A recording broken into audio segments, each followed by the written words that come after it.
Yes, slowly but surely, we all coming together, right? One big happy family.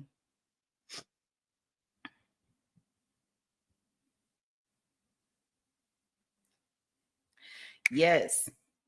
So we got, I still tried to look for the first part from yesterday's testimony. I have not been able to locate it. I will continue to look. I'm like, oh, I didn't even know what time. Thank you, Zach. What does this button do? That button does that. That's what that button do, Zach. You will learn that you got the best chair dancer in the whole USA. Woo! Right? Called the top, you wearing cyber blue. Hey, hey, hey. Morning time. Can you tell I probably had too much coffee this morning? Woo, woo.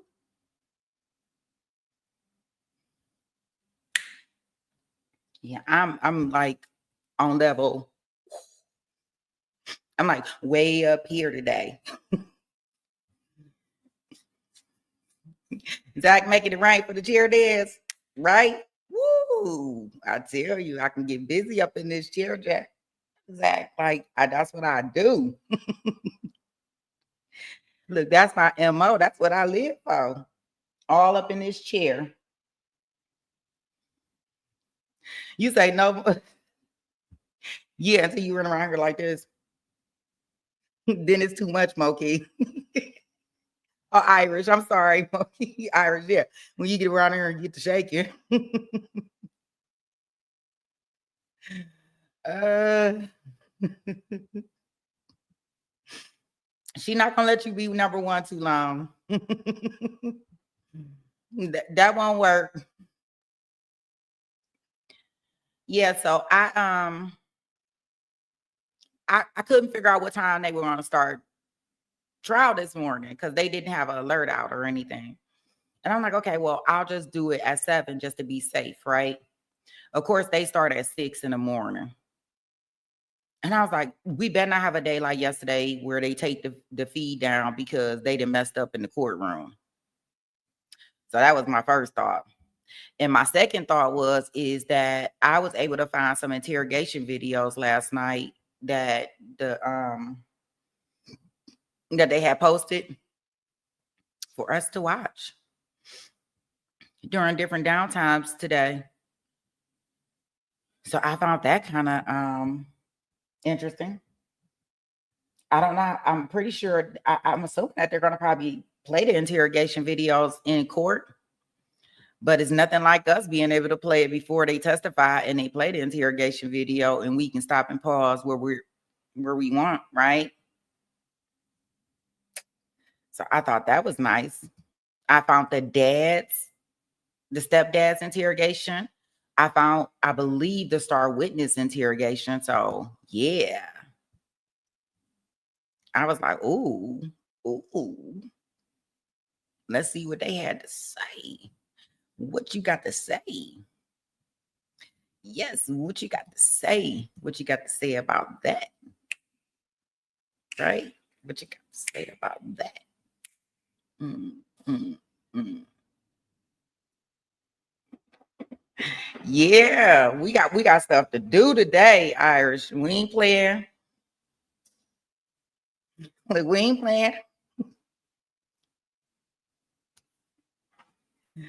I tell you, I said Monday when we come in and we do the Ali for the jury instructions stuff. Boy, oh boy, mods be on deck, be on deck, be on deck. Ooh, shout out to the mods because y'all gonna have to keep us safe next week. I look at some of the comments when I'm, posting the videos and stuff. I'm like,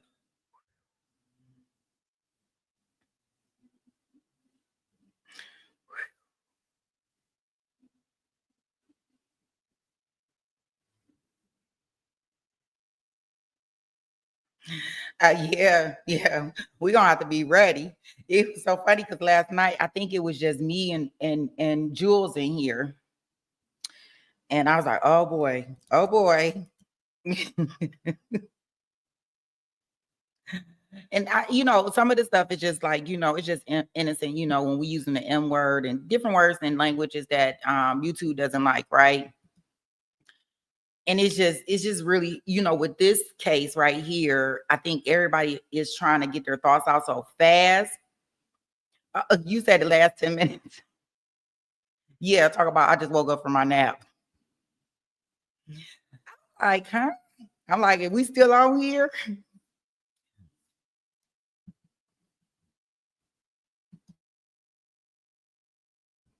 And I just woke up from his nap. I seen that he was doing the replay squad last night. I checked you out. Hey, Hazel, good morning.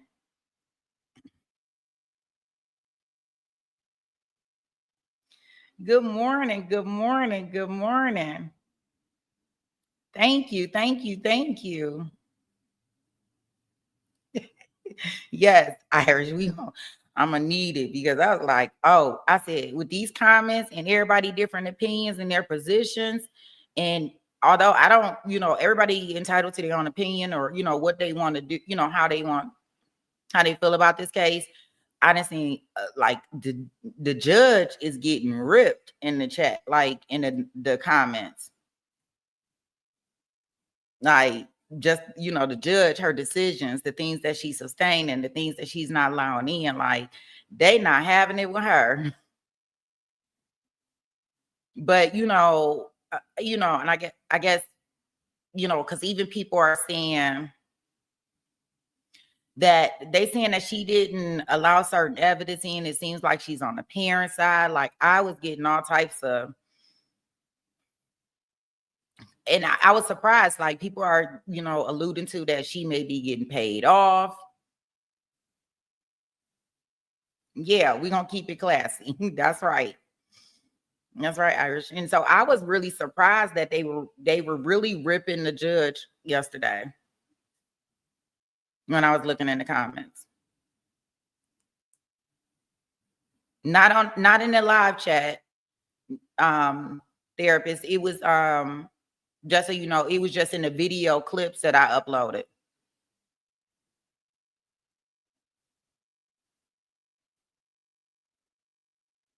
So yeah, I was like, whoa.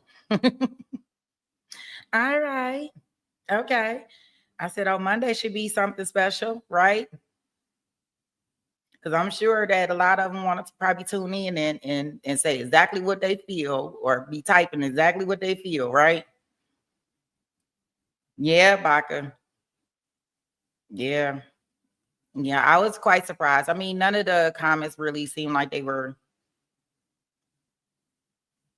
Yeah, Irish, that I didn't understand. I guess the problem is that she got to follow rules, right? But we get where people, the family may be paying her off, and I'm like, wow, well, I don't know, I don't know, but I mean, I guess you can think anything, whatever your thoughts and whatever you may think may be happening, but I do think that people,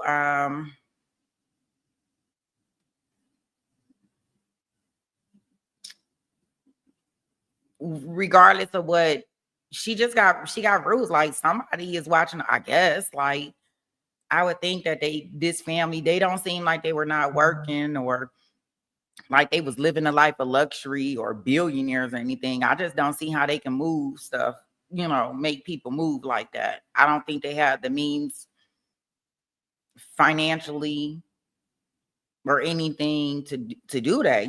Money is the ruler of all evil, and I don't see that they have all this money to be making all these moves. But yeah, that's what I got a lot of. And what I seen is a lot of things, and maybe it was just a clip that they seen that kind of upset them because it was I think it was the one with the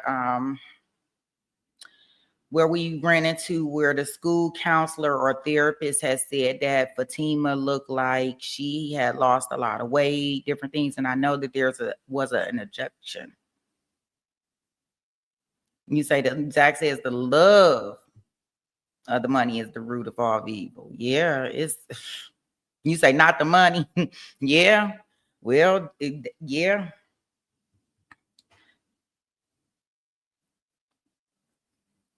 You say so we have a reason to toss out those crazy baseless accusations. You're right, because that's definitely our slogan here.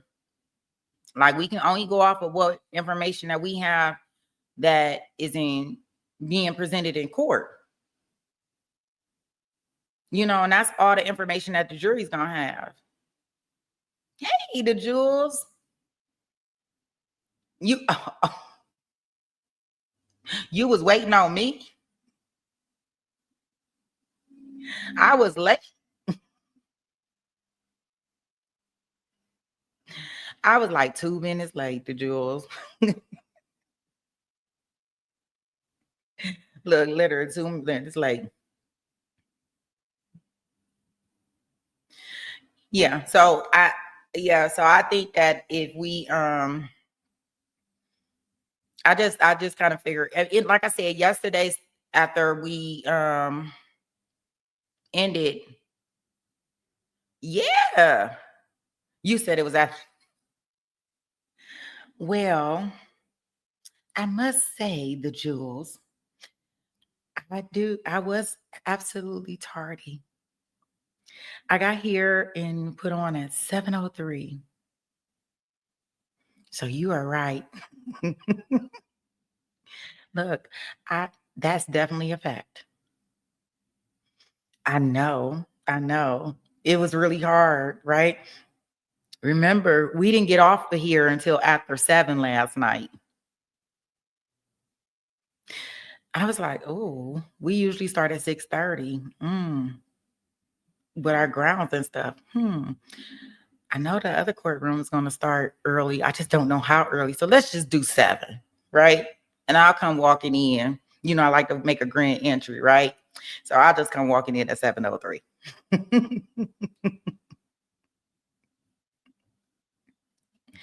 So that's kind of how that went, right? But yeah, so hopefully today's testimony and what we get from here will be good. Yeah, yeah, yeah, absolutely. Yeah, so I hopefully today's testimony, we don't have the issues that they had yesterday. I do have it queued up. Like I said, I do have the interrogation videos that that they telling.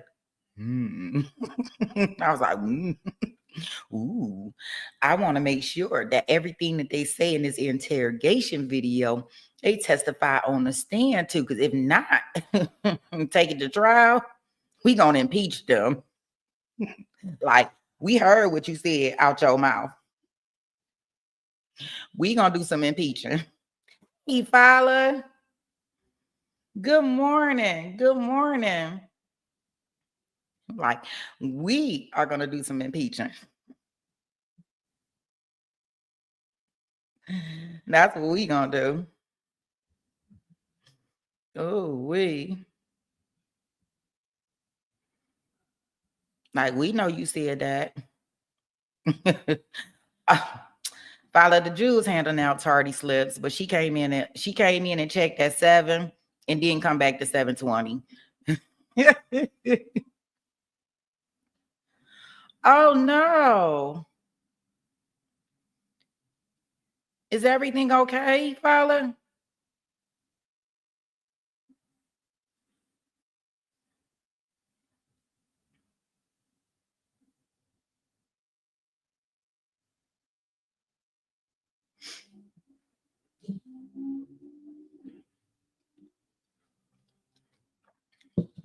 Okay, the Jews, you got to take Fowler's tardy slip back. Oh wow.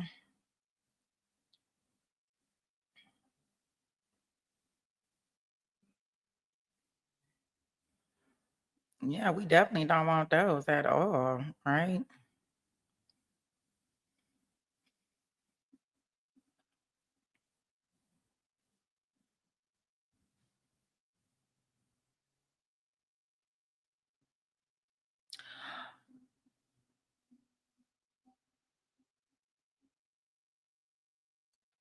Oh no. Wow, I'm sorry to hear that.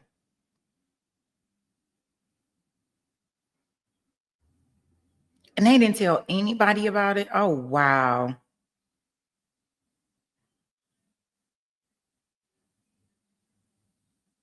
Oh, you gonna slap Mokee's name on it? Okay, Father, yo, tardy slip has been reassigned to Mokee.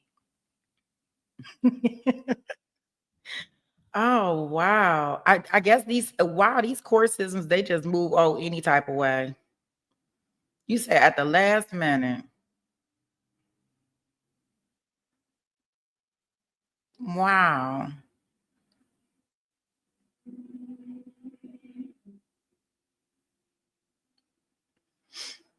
Wow. Well, yeah, definitely keep you and your families in my prayers. Definitely don't. Yeah. 12 years. Wow. What?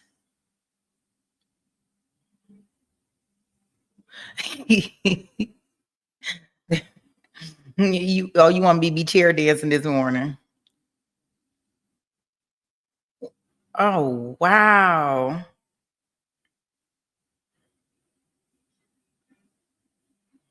That's I don't understand. It's like it's different strokes for different folks. I just really don't understand that. That is so yeah, right.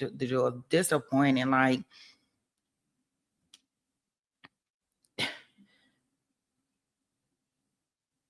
and like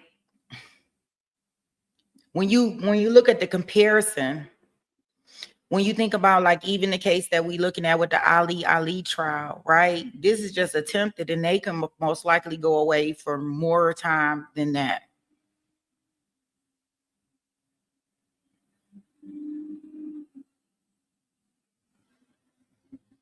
It's like so backwards, so backwards, right? Irish, like it makes me so mad.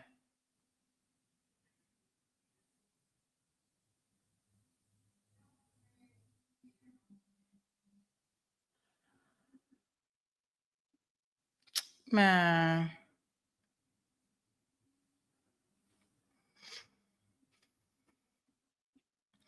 yeah, I don't understand how what because they put people away for life for less than that.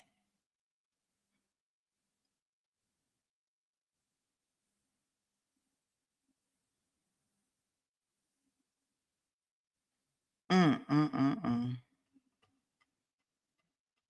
Shame. Right? Like I wonder, I wonder what's the thought process behind different things like that. Like when they're making these deals, when they're deciding to do what they want to do. It's not what they actually did, it's what the state can prove. Yeah, that.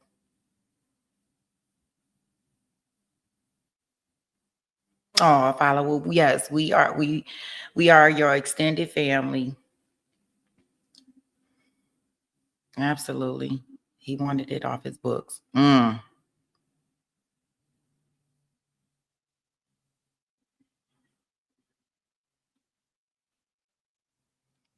Really.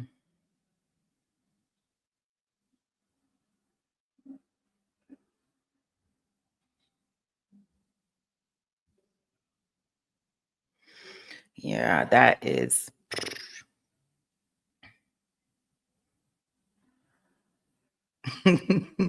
Zach said he's your evil twin brother, follow. I tell you.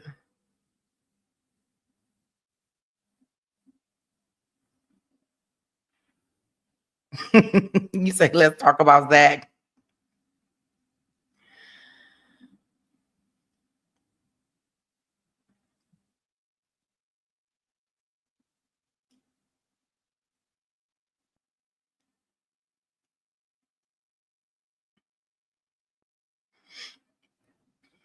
Yeah, that is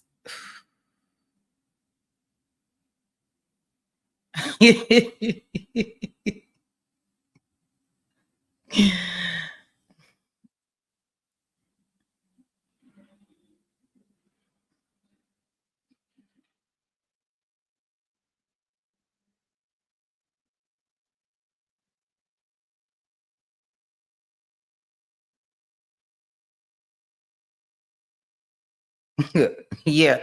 Whoa.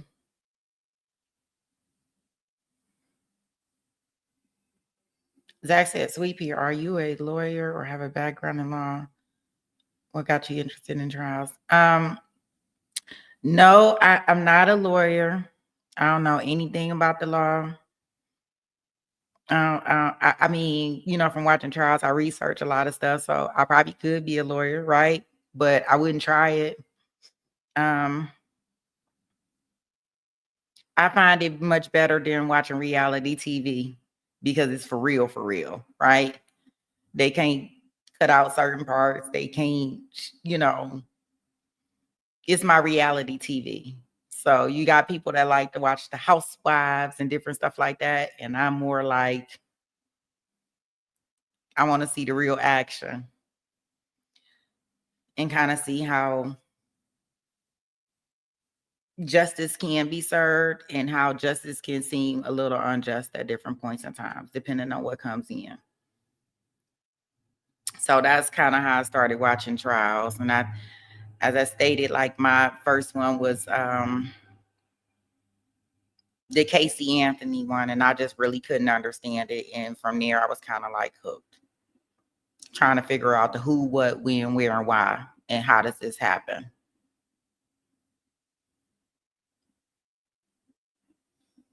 Yeah, only feel like I can't watch Faith. Yeah, yeah, yes, yes, Fowler. He came in and gave the first chair dance. He's be, he put in the chat. He said, "I'm here, but I'm not here."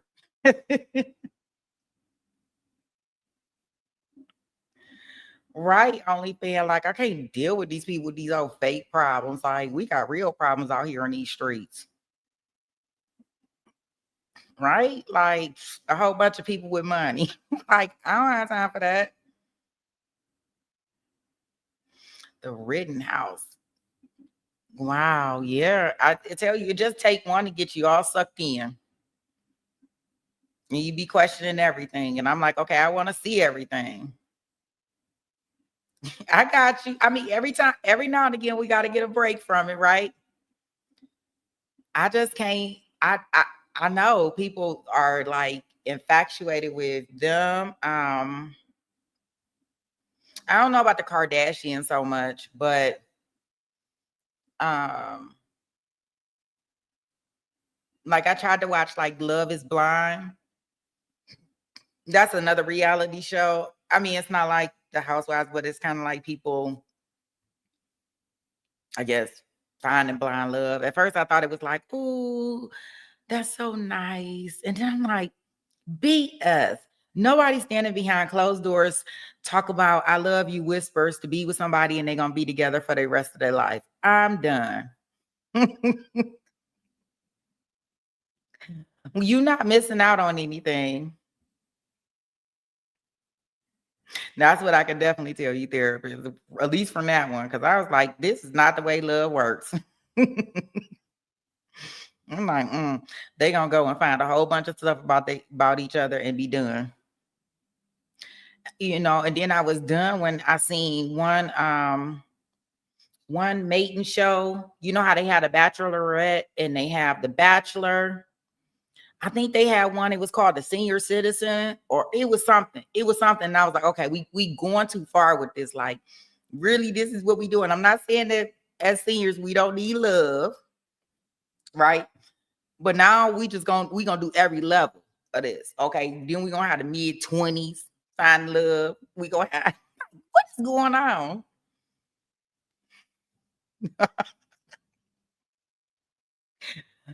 Look, golden bachelor, bachelor. Yeah, like what is going on?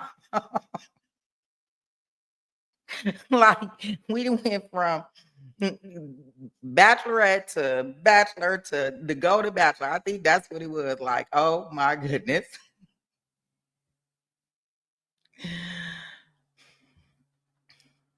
I know. That's why I stopped looking at it because I was like, okay, this is not gonna work. Like this is not the way you find love. You watch LIB too. Fun fact, a few where my patient is 4 years and my brother treated to his will. Oh my goodness. So he wants to be a who? You gotta get that tea. I haven't heard of Jack. I haven't heard of the love on the spectrum. I don't know, but when I seen that one about I know assisted living is next. I'm like, dang, this is what we doing. I'm like, I'm done. I, I'll just watch reruns of Everyone Loves Raymond, and I'll sit right there in that place. Okay, so you seen a few clips of it? Yeah, I've Paula says it's good.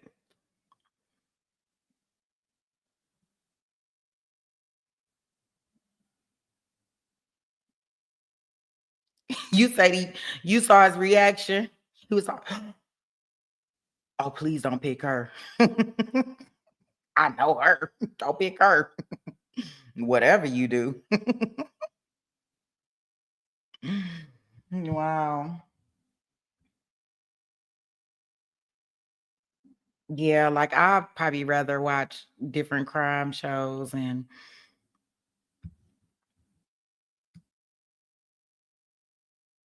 over and over each day. Like,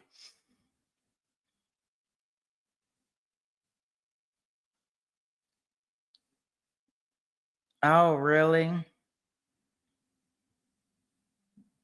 You say he actually said he couldn't hold it back.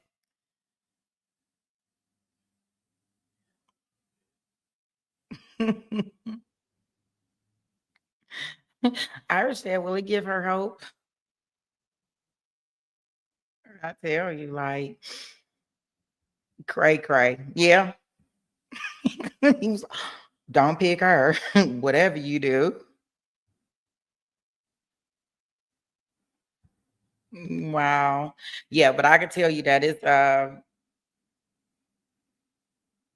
yeah, I just after watching Love and Hip Hop, and maybe I started off with the wrong type of reality shows.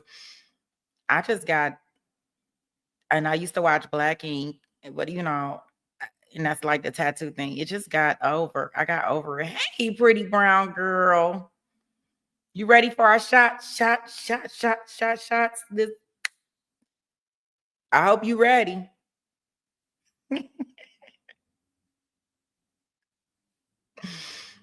Yeah, so I was like, yeah, I can't do them.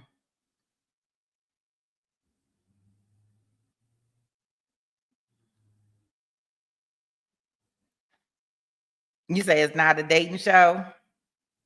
Okay. A home okay, renovation network. Okay.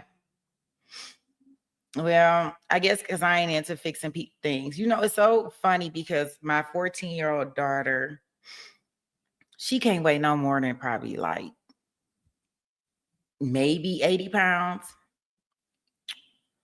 No, she probably about 100. I think she was like 100 the last time. I went in her room a couple weeks ago and she was watching the 600-pound life. And I was like, well,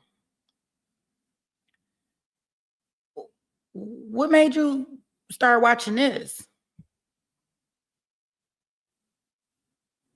And she was like, well, I'm just trying to understand how how this happened in order to avoid it. And I said, oh, okay, well, all right. If that's okay, if that's what floats your boat, but I would I can't do the reality. I'm like, okay.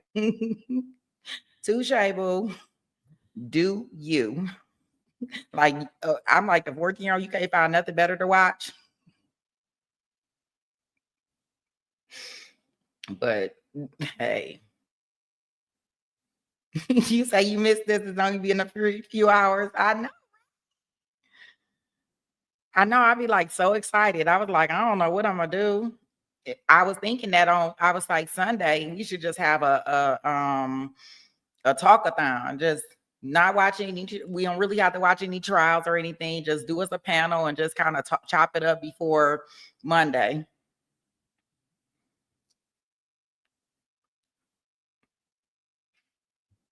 The Jules, you said do you think that's pretty insightful? I was just like, okay.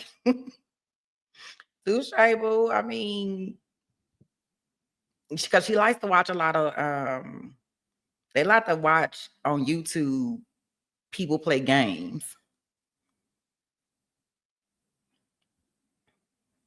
But get you ready? Oh, you ready? Okay, you got yours.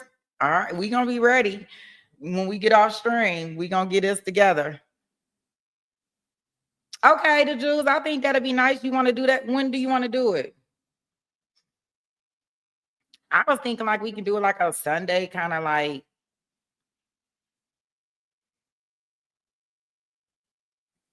like a Sunday, just in the afternoon, whatever time, however y'all want to do it. Send out something. Let's just yes, OnlyFans. I get on here and get to talking. Court been started. I got it paused. That's my cue, y'all. OnlyFans be ready to take his nap. They be ready to take nap time. So look, I can't be playing around. I can't be playing around because he when we all sleep, he be doing the replays. Yeah, I got it up here. Let's see.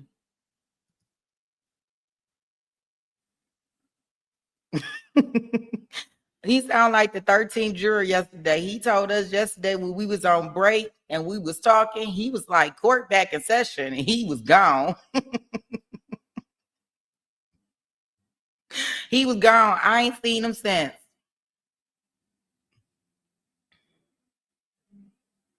No, we not waiting on Lauren Crane. You are doing a favor. I appreciate you. I I appreciate it. Yeah, no, we have it. I have it up here. I just got it paused.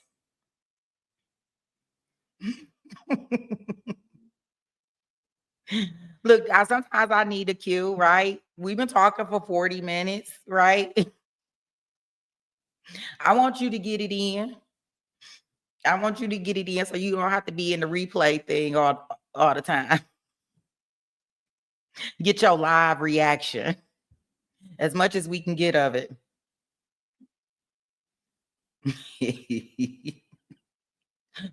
Ooh, we talking about balls. Whoa. They welcome your balls.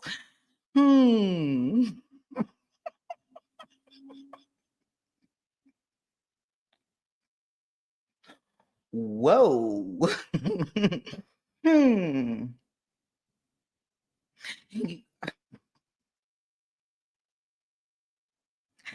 Yes, balls. He doing balls this morning.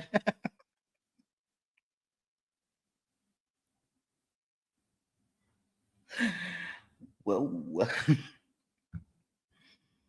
And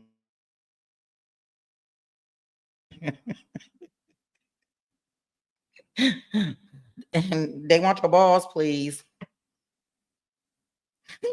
Only fan the balls.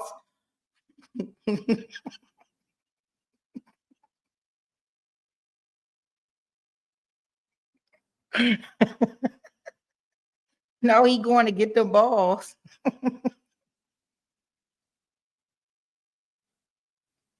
He about to release. Oh,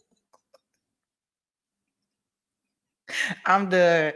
Not. No, no, we not doing this. We're not. Not doing that today. Ooh, y'all starting off messy. I know, right? Follow. Oh my gosh, it is starting off a mess this morning. I can't. Mm, mm, mm, mm.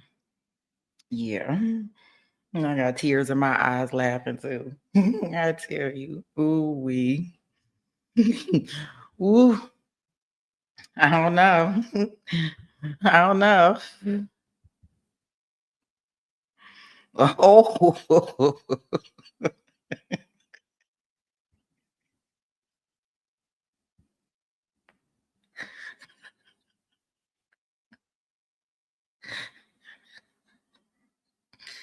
I'm about to start the trial. I'm not about to be playing around with y'all today. I only fan boss these because everybody told him we like his balls. Oh gosh. Give him a minute. I cannot be laughing this hard in the morning. Oh my goodness. I'm like, I couldn't even look at my look. Like, look at my eyes had turned red. I done laughed so hard and tears that came out. I can't with y'all. And I'm so glad that I don't wear makeup because I would not survive on this in this chat with y'all. Hey Jason. Hey, good morning. Oh gosh. I can't not this. We got serious stuff to attend to this morning and take it to trial. Sweet pea gang. We got very important stuff on the. We got 2 unalivings. We got 2 juries, right? We got 2 defendants. I don't know how many lawyers we have, and we got 1 judge, right?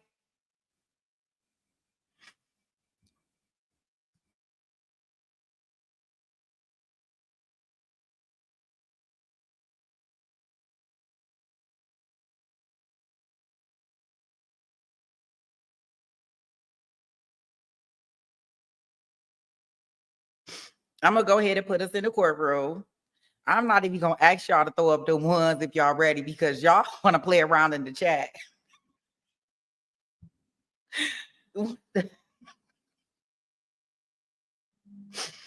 Oh boy. So I'm gonna put us in the courtroom. How funny.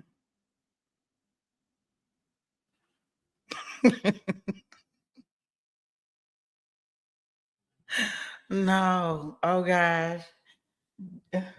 Don't do them like that.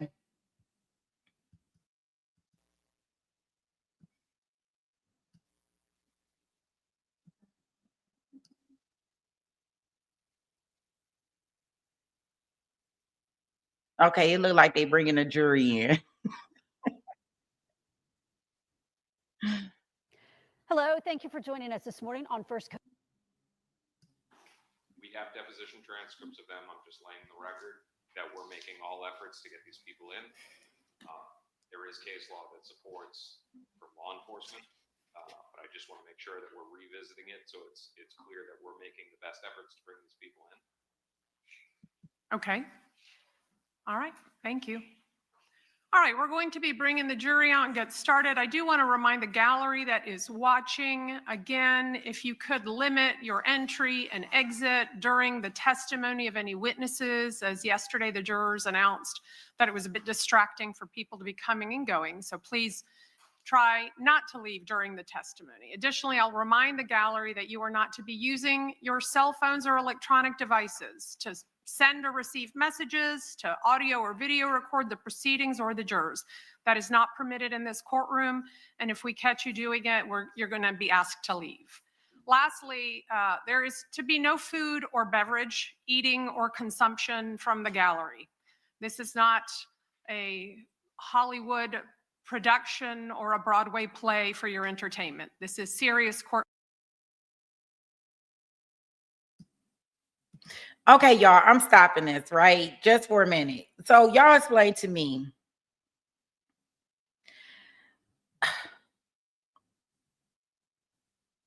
I want to say therapist.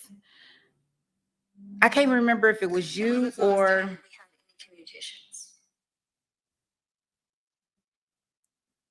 with the torture son trial.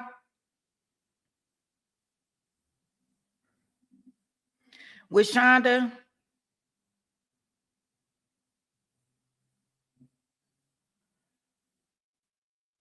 Y'all know she having a new trial hearing today.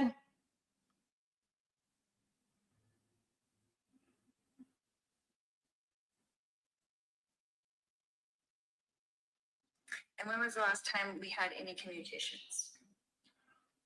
I don't know why I keep wanting to put on Lori.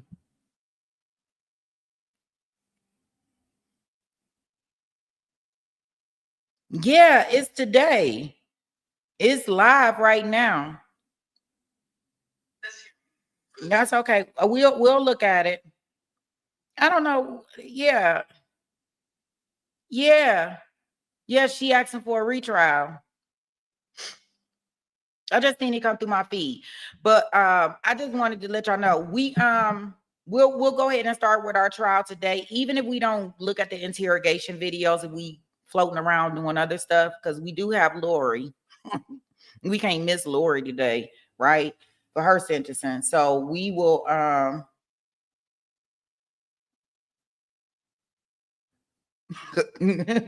no, I have not. Okay. Yeah, we'll watch it a little later. Yeah, the Jules. Well, at least today, hopefully, today ain't gonna be the last day because she got to come and we'll see her again with her when her niece get up there. Okay. Business, and no one out in the gallery should be eating or drinking any food or beverages. All right?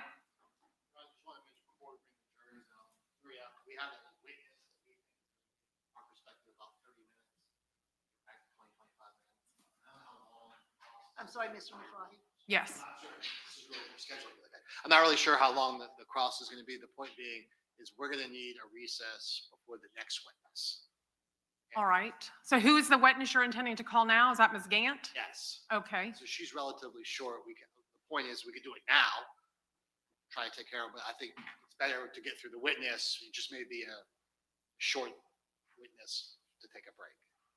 And can I ask why there's a necessity for a break after Ms. Have Gant? to go over some evidence with counsel and things like that. Okay. All right, then I guess we'll do that. Y'all were not able to do that this morning? Okay. It shouldn't take long, but Well, do you want to do it now?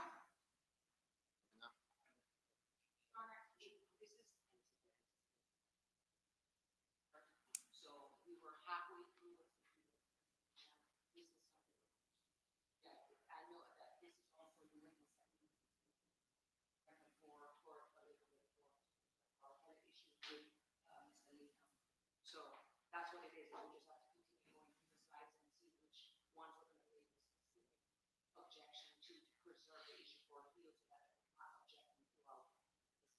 And was this presentation not shown to the defense before now? This is all slides that were part of this report. I have drastically reduced those in PowerPoint. So I was showing that to this morning. You went to just looking at that. So how much time are we going to need to break to get this accomplished? short line of break. Given that it's on us and our quickness in reviewing it, if I can ask, is it just those slides or is there something else that the state needs to show us? Obviously, Your Honor, there's somewhat of a change. This expert, everything that he testified about, one of the variables is the height of that he believed to be 5'10". We heard an expert witness, the medical examiner yesterday, it was an estimate, could have been 5'9", could have been 5'11". So there's a reliability factor there that changed wildly with his testimony yesterday.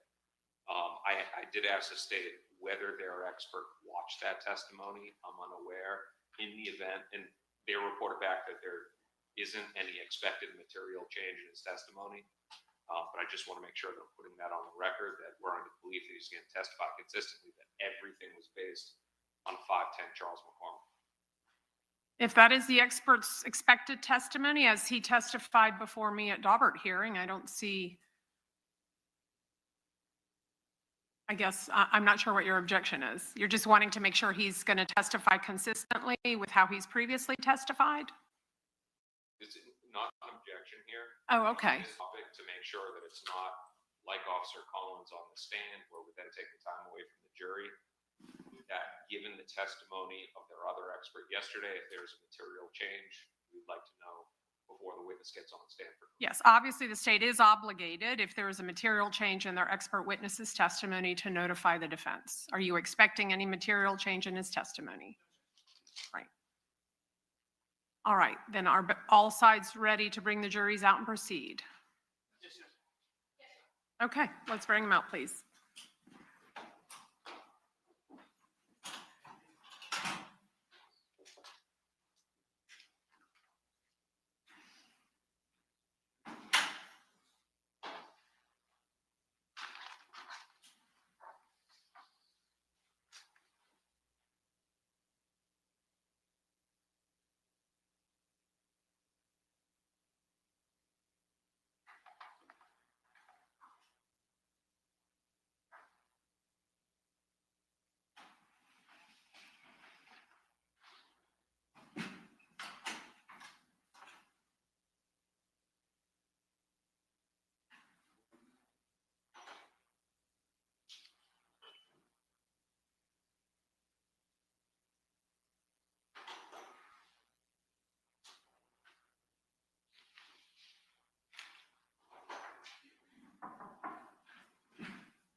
Your Honor, the jury is entering the courtroom.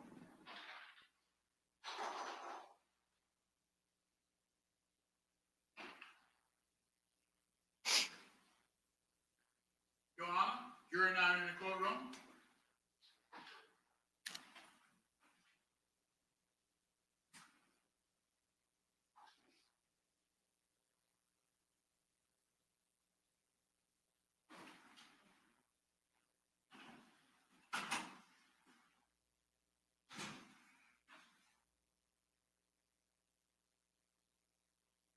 All right, good morning and welcome back, ladies and gentlemen. You may take your seats.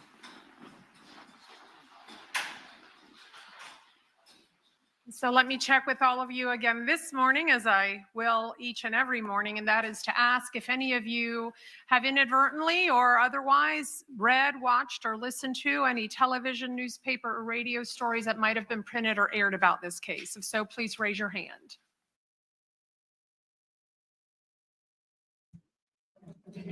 I see you saying ask week. Okay. What's wrong? Oh, you asking me time about the comments being deleted?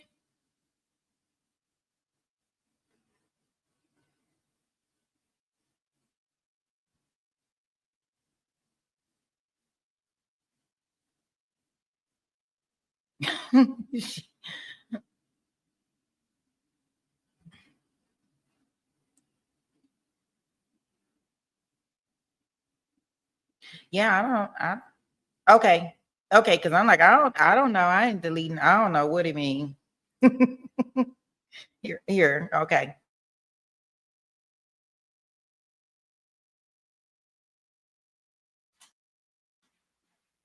All right, and I see no hands raised from either of the juries. Has anyone attempted to approach you, speak to you, share any information with you about this case or the people and places involved in this case? If so, please raise your hand. All right, and I see no hands raised from either of the jurors. And lastly, have you all spoken to anyone about this case, even among yourselves or with anyone else, about the case, the issues involved, or the people and places? If so, please raise your hand. All right, and for the record, I see no hands raised by either juror. Thank you, ladies and gentlemen. We are going to continue with the state's case in chief. So at this time, I'll call upon the state to call its next witness. Ms. Gant, please.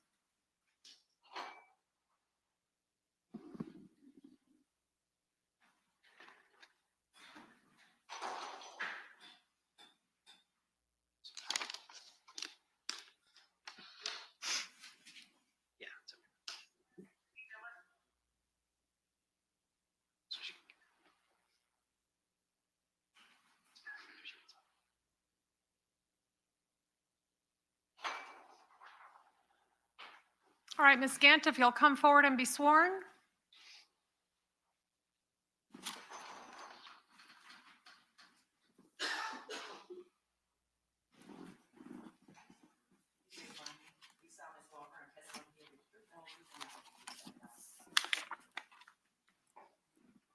All right, Ms. Gant, be sure you speak closely and loudly into that microphone.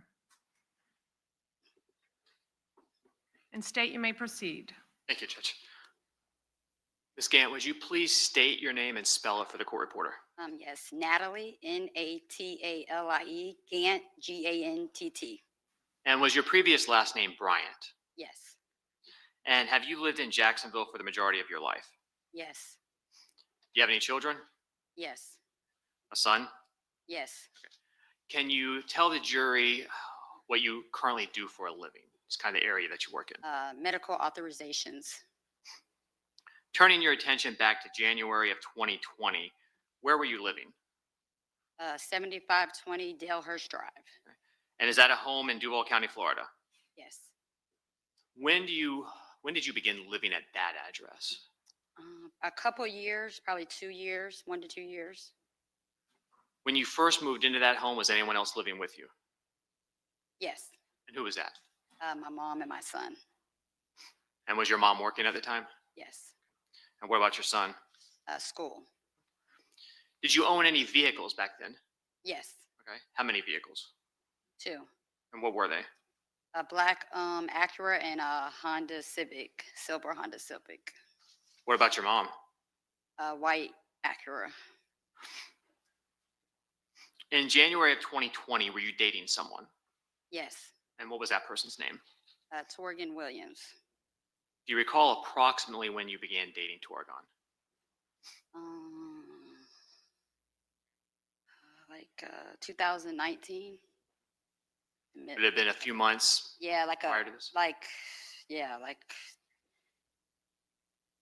the middle, maybe 2019. So maybe around summertime? Yeah. Do you recall how you met Torgon? Yes. How was that? Through Kareem. And is Kareem Abdul Robinson Jr.? Yes. Now, are Abdul Robinson Jr. and Torgon related in any way? Yes. And how is that? They're cousins. During your relationship, did Torgon actually move in with you in Dalehurst? Yes. Was Torgon also part of a local rap group named ATK? Yes. What about Abdul Robinson Jr.? Yes. Did Torgon and Abdul Robinson Jr. hang out quite a bit? Yes. And when you were around them, did you notice whether or not Abdul Robinson Jr. had any physical impairments? Yes. And what did you observe? He walked like with a limp. Do you know why? He was shot in the head. Was that prior to you and Torgon dating? Yes. I'm sorry, we need to be sure all electronic devices are turned off, if I didn't already say that before. All right, thank you. You may proceed, Mr. Cooper. Thank you, Judge. Did you know in 2020 what area of town Abdul Robinson Jr. was living? West Side? Did he stay at the west side, or was there any other areas of town? Yeah, West Side and off of like Ocean Way. Do you also know someone named Hakeem Robinson? Yes. And who is he? Abdul Robinson Jr.'s brother. Was Hakeem Robinson part of ATK? Yes. Did Torgon Williams and Hakeem Robinson know one another? Yes. Are they related? Yes. How so? Cousins. Do you see Hakeem Robinson in the courtroom here today? And if you do, tell us where he's seated and what he is wearing. He's right there with a blue jacket on. Suit. Can you be a little more specific? Right next to the white man with the black jacket. The middle, between the lady and the man right here. Your Honor, if the record reflects, Ms. Gant has identified the defendant. Okay, record shall so reflect. Did Hakeem Robinson have a nickname? Yeah. And what did you know that nickname to be? Ksoo. Did Torgon and Hakeem Robinson hang out at times? Yes, Was that usually with Abdul Robinson Jr.? yes, Are you familiar with the name Leroy Whitaker? yes. And why are you familiar with that name? He hangs out with Torgon. Did you personally know or hang out with No, anybody named Leroy Whitaker? no, Do you know what Leroy Whitaker looks like? yes. And what is that based on? Like social media or just hanging Torgon doing videos. I've seen him in there too. So you've seen Torgon and Leroy Whitaker together in videos. Yes, Do you see Leroy Whitaker in the courtroom here today? yes. Could you tell us where he is seated and what he is wearing? In the front right here with the blue jacket. And who is he next to? This white lady right here. Okay. Is that at the front table that you're pointing to? Yeah, All right. Your Honor, with the record reflect, Ms. Gann has identified Leroy Whitaker. The record shall so reflect.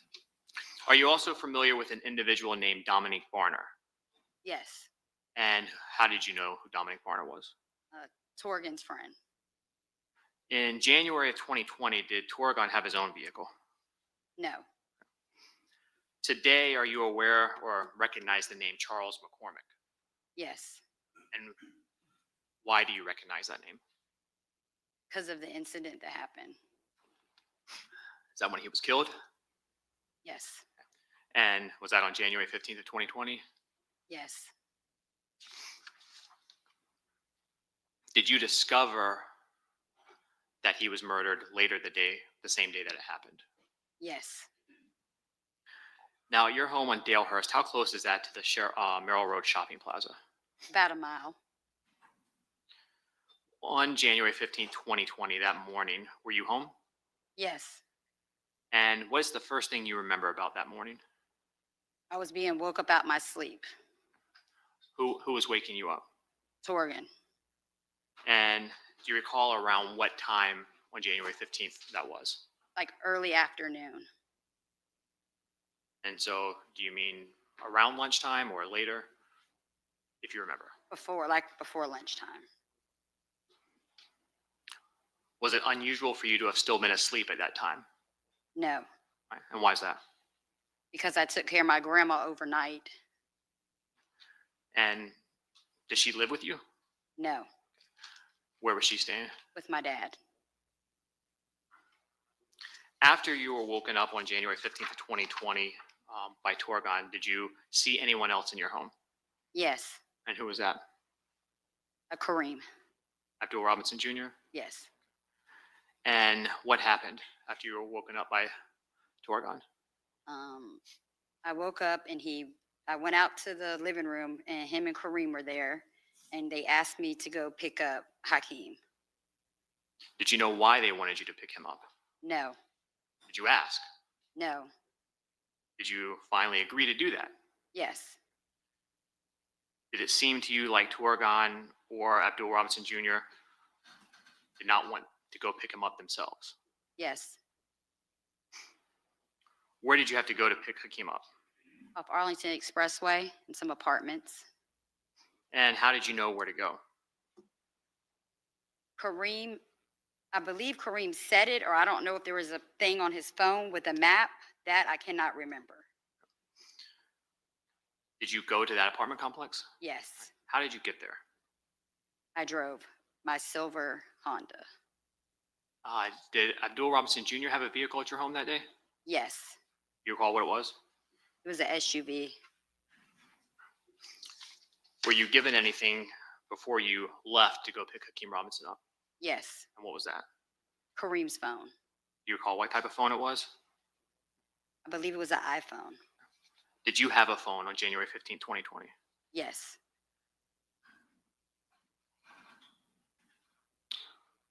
Was your phone working on January 15, 2020? no, The whole day? not the whole day. Did it get deactivated? No, when I woke up, my phone was off. I didn't know I didn't pay the bill. Later that day, did you pay the bill? Yes,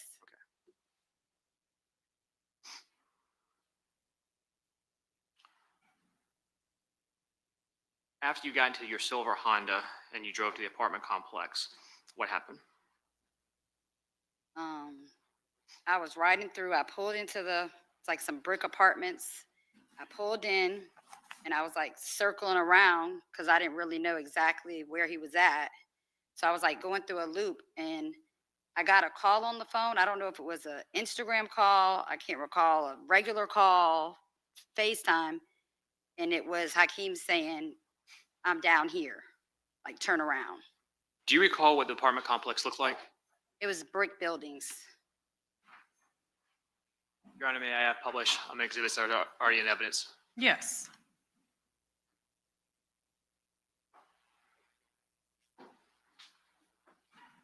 I'm showing you what's in evidence as State's Exhibit 177. Do you recognize this photograph? Yes, And what do you recognize that to be? the apartments. That's the same apartment complex you went to on January 15th, 2020? Yes, And showing you State's Exhibit 179. Do you recognize that photograph? yes, And is that those same apartment complexes? yes. Now, explain again when you initially pulled into the apartment complex. Do you know what building you went to, or where exactly did you go? I went straight. It's like one way in, one way out. I went down and then I went to turn around. And were you looking for someone? Yes, And that's when you got the call? yes. After you got that call, where did you go in the complex? Can you repeat that? Sorry, where did you go in the complex? I pulled in to like right here, Excuse me. right here. The spot, like right here. And what happened when you pulled into that spot? Hakeem came from under, like up from over here. And what did he do? He got in my back seat.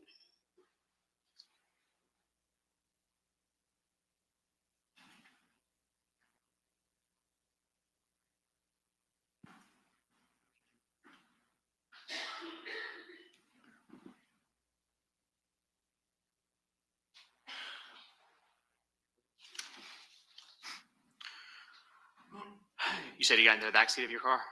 Correct. And did he have a firearm with him?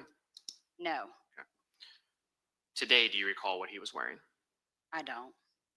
Do you remember what his hair was like that day? He had like dreads, but they're like twisty looking like dreads. And about how far down did they go? Like right here. After you got Hakeem Robinson and he got into your car, where'd you go? Back to my house. Did y'all talk at all on the way back? No, About how long did it take you to get back to your house on Dalehurst? about 5 minutes. And when you got back, what did you do? I don't know if I handed Kareem's phone to Hakeem or gave it back to Kareem, and I went back to my room and laid back down. Did you ever ask them about what happened on January 15, 2020? No, And shortly after this, did you stop dating Torgon? yes. No further questions, Judge. All right, cross from Mr. Whitaker.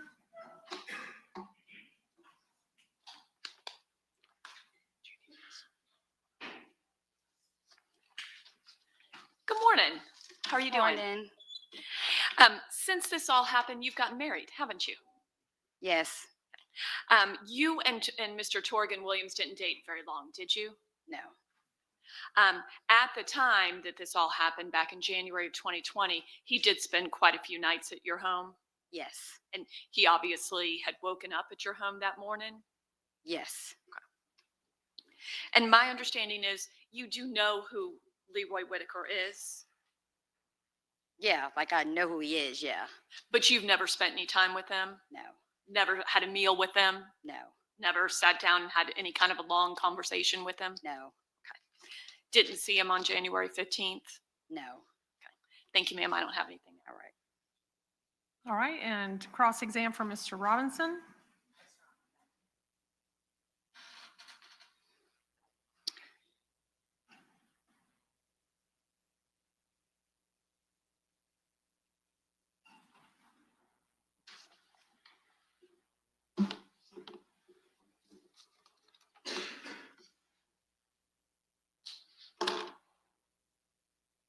Good morning, Miss Gant.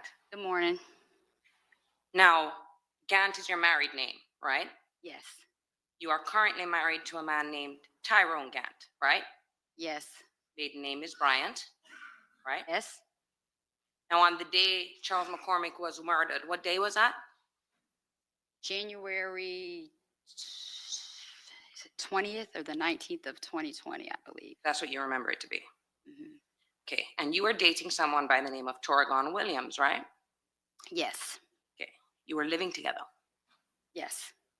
And this was in, like you said, January of 2020, right? Yes. You were turning 38 years old at that time, right? Yes. And Torgon Williams was 23 years old at that time. Yes.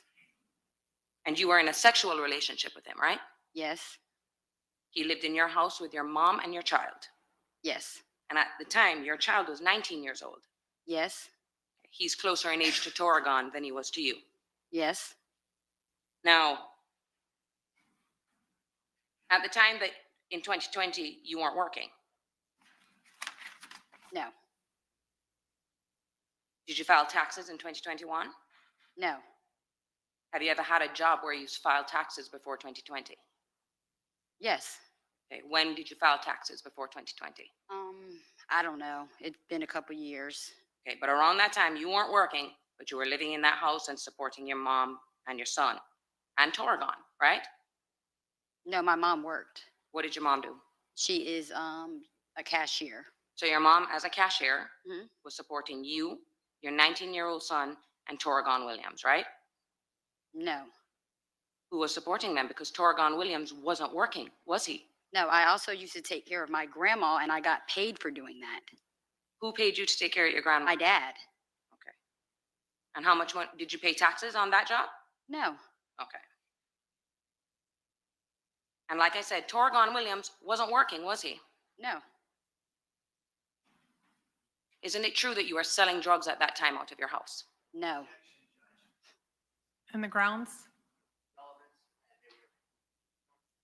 Okay, let me see counsel at sidebar.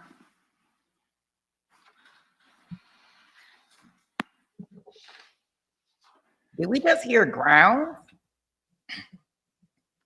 Has DB went over into this trial? Really?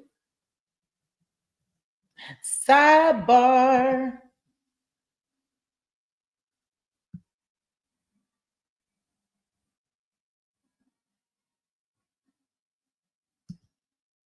It look like they coming back. Grounds.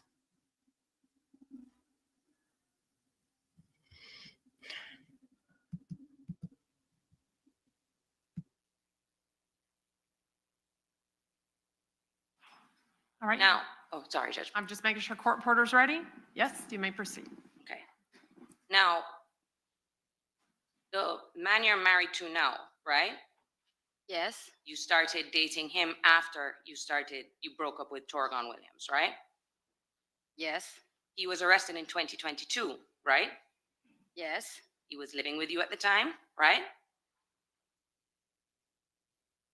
No. He wasn't living with you in 2022? Are you talking about which arrest are you talking about? I'm going to talk about the arrest that he has for selling fentanyl and cocaine.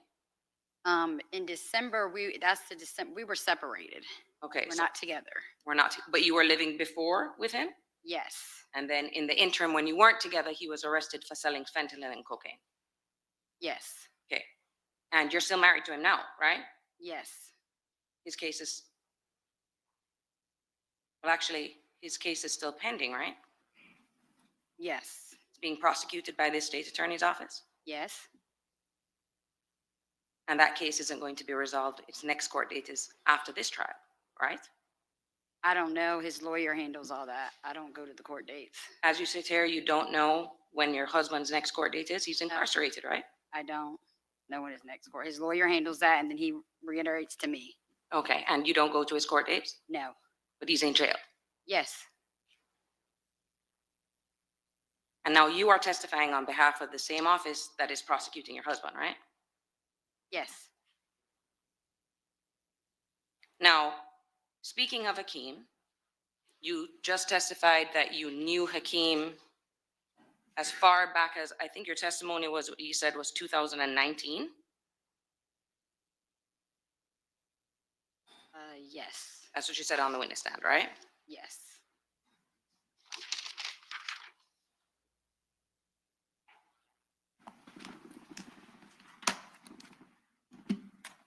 Now, you weren't close to Hakeem, right? No. You just knew who he was. Yes, Everyone knew who Hakeem was, right?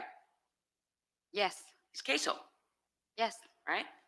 And at that time, he was a local celebrity in Duval County. yes, He was an up-and-coming musician, right? yes, Very close with someone by the name of Young and Ace, right? yes, You know, Young and Ace now is a very popular musician, right? yes. And at that time, Hakeem's career was going pretty well, right? Well, I didn't know about his career. I just know, yeah, I don't know about. You didn't go with Torrigon Williams to one of the music videos where he was shooting? Yeah, I dropped Torrigan off there before, yes. Okay, so let's talk about that. Mhm. He was in the position where he was producing music videos, right? Yes, Okay.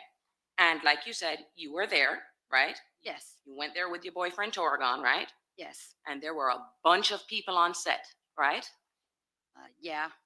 I mean, could you tell the jury or give an estimate of how many people? More than 10? I can't, I mean, I don't know. Did you end up watching the music video? I can't, I probably did. Okay. But you can't remember which one it was now. Mm-mm. But it was released into the media, right? Yes. Okay. Now, it wasn't just Torrigon that was there, right? Other members of their friends were there. Kareem was there. Did you see him there See him where? at the music video? I don't know if he was at that one. Let me make this easier instead of going through the list. Would you be able to testify to anybody else that was there? I can't remember. I don't, yeah. Okay. Now, you didn't know anyone who Torrigon would hang out with apart from Hakeem, right? What do you mean by that? Okay. Isn't it true that you've testified before that you did not know who Torrigon would hang out with apart from Hakeem Robinson? You testified on direct that you know all about Leroy Whitaker, that you know about Abdul Jr. Oh, wait, I'm sorry, I misspoke. You did not know who would hang out with Torrigon apart from Abdul Jr., not Hakeem, right? Yeah, that's why I'm like. Yeah. Oh, my mistake, and you caught it because Hakeem wasn't that close. The one he was close to, Torrigon Williams, was Abdul Robinson Jr., right? Yes, he would hang out with him more, yes. And we're throwing out a bunch of names, so I don't want the jury to get confused, okay? Whenever I say Kareem, is that Abdul Robinson Jr.? Yes, Okay, so he's not in this courtroom today, right? no, Okay, but that is the one that was close with Torrigon Williams. You didn't see Hakeem Robinson at your house all the time? no, You never saw Hakeem Robinson hanging out with Dominique Barnell? no, Torrigon wasn't a musician though, right? no, He hung around ATK and their musical group, right? yes, But he didn't rap, he didn't do any music. no. Now, I want to understand how it is now that you ended up being a witness for the prosecution in this case.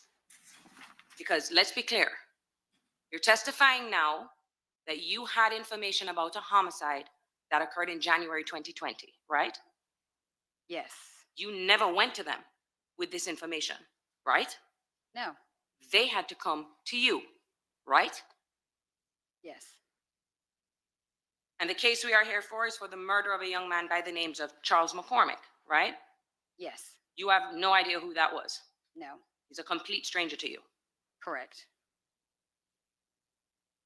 Now, you just testified on direct for the state that you picked up Hakeem on the day of the murder, right? And brought him back to your house. Yes, And that at the time you lived at 750 South Dalehurst Drive, which was right around the corner from where Charles McCormick lived, right? It was 7520. Yep. 7520, Right. right? But that's right around the corner from where Charles McCormick was murdered, the strip mall. That's where your house was. Yes, a mile away. And when this murder happened in 2020, it was broadcast all over the news, right? Yes. Your testimony is that you knew there was a murder right by your house, right? What do you mean? When did I know, though? What do you, I mean? When did you know that there was a murder? You had to have known when you saw the news later that day. Yes, later So that day. Yes. Within 24 hours, you knew that that murder happened and it involved your boyfriend, Torgon Williams, right? I didn't know for sure. I just seen the death of Charles McCormick on the news. At the strip mall, right around from your house, right? The one where you claimed that you heard the gunshots from your house, right? I didn't never say I heard any gunshots. Okay, because you were asleep all morning, right? Yes, And can't testify to anything that happened at your house before you woke up, right? correct. But you picked up the shooter and you helped him get away, right? I picked up Hakeem Robinson. That's who I picked up. And they are claiming he is the shooter, right? Yes, You picked him up and helped him get away and evade capture, right? I guess if that's what you want to say it. I was just picking somebody up. Okay. Because if you claim you didn't know anything, then you can't get charged for accessory after the fact, right? I didn't know anything. So you're telling this jury that after you, Torrigan or Kareem comes into your house and says, I need you to go and pick up Hakeem from the woods. You go and pick him up. You see later the day. From the woods. That's not what was said. Okay. So we're going to break it down, but this is what you want the jury to believe. You had no clue. You continued living with Torrigan Williams, right? Yes. You had no discussions with him about what went on that day? No. Even though you had just seen on the news all this information about the case and know that they asked you to go and pick up somebody from that apartment complex. Correct. And you just didn't talk about it. No. Okay. So that you can come here and claim, I didn't know, right? No. I didn't talk about it. You're asking me. I didn't talk about it. But regardless, you didn't go at all on your own free will to the state attorneys at any time to let them know that you had information about this case, right? No.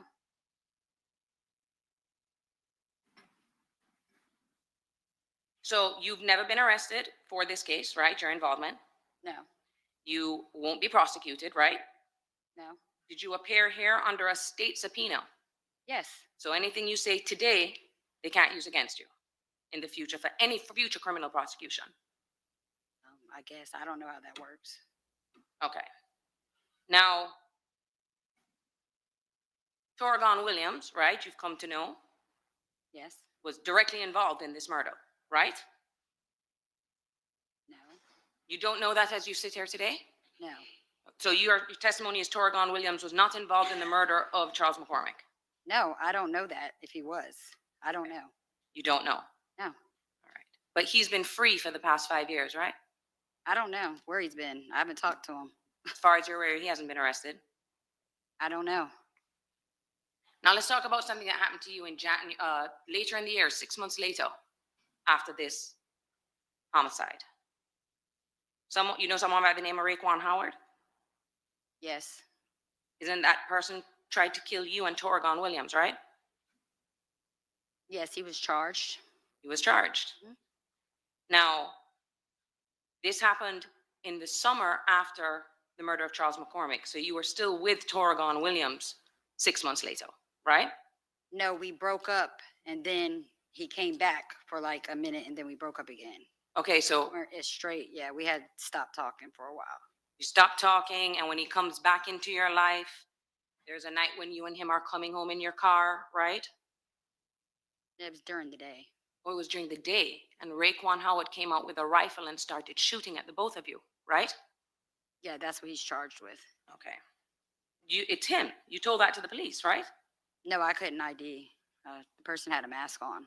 Okay, but as far as you know, as he sits here, Raekwon Howard has been charged with trying to execute Yes. both you and Torrigan Williams. Yeah, he's been charged. And that's what he tried to do. He tried to kill you both, right? Did you shoot back? Yeah. You had your own firearm at the time. Yes.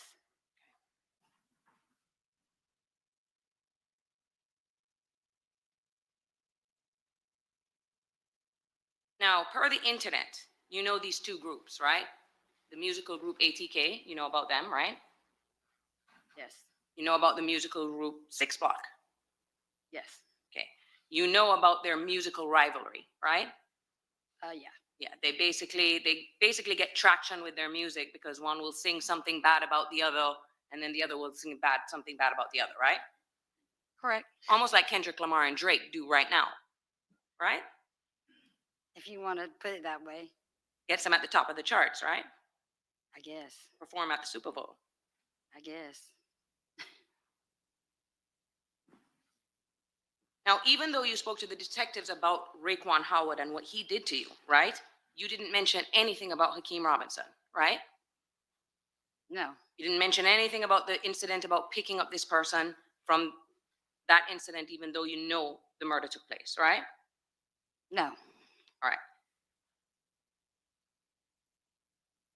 And when Ksoo was arrested, he wasn't arrested until September of 2020, right?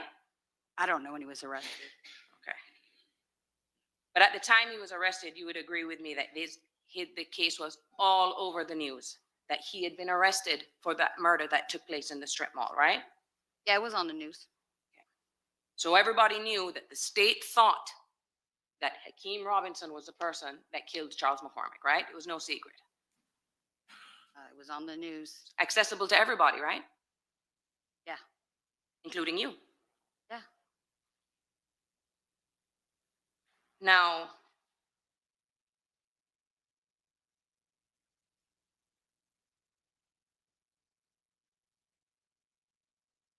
we're also in Florida, right? You know about the law in Florida that we call this the Sunshine State, right? No, no, I don't. Everyone has public access to anything that's filed in a criminal case that's pending, right? It's open to the public. Okay, yeah. That you can go online and pull up anything you need to know about a case, right? Correct. Including this case, right? Yeah. If you want to see interviews of witnesses, it's all over the internet, right? Yeah. You could look it up. If you wanted to see the interview of Dominique Barney, you could find that, right? Yeah. You wanted to see the interview of his girlfriend, Janera Smith. That's on the internet for anyone to see, right? I guess. And it's not until April of 2022, over 2 years after the murder, after all of this has been on the news, that you claim that you know something about the case, right? Yes. You didn't go into their office of your own free will, right? No. You all of a sudden received a subpoena from the state attorney's office to go into their office, right? Yes. If you don't comply with that subpoena, you can be held in contempt of court, right? I guess. I don't know what happens if you don't. And you didn't just show up on your own, did you? No. You showed up with your lawyer. Yes. You go to the state attorney's office because they've ordered you to do so, right? And you have a meeting with law enforcement, right? And your lawyer. Yes.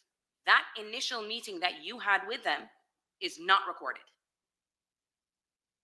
I don't know if it is. It's not. I don't know.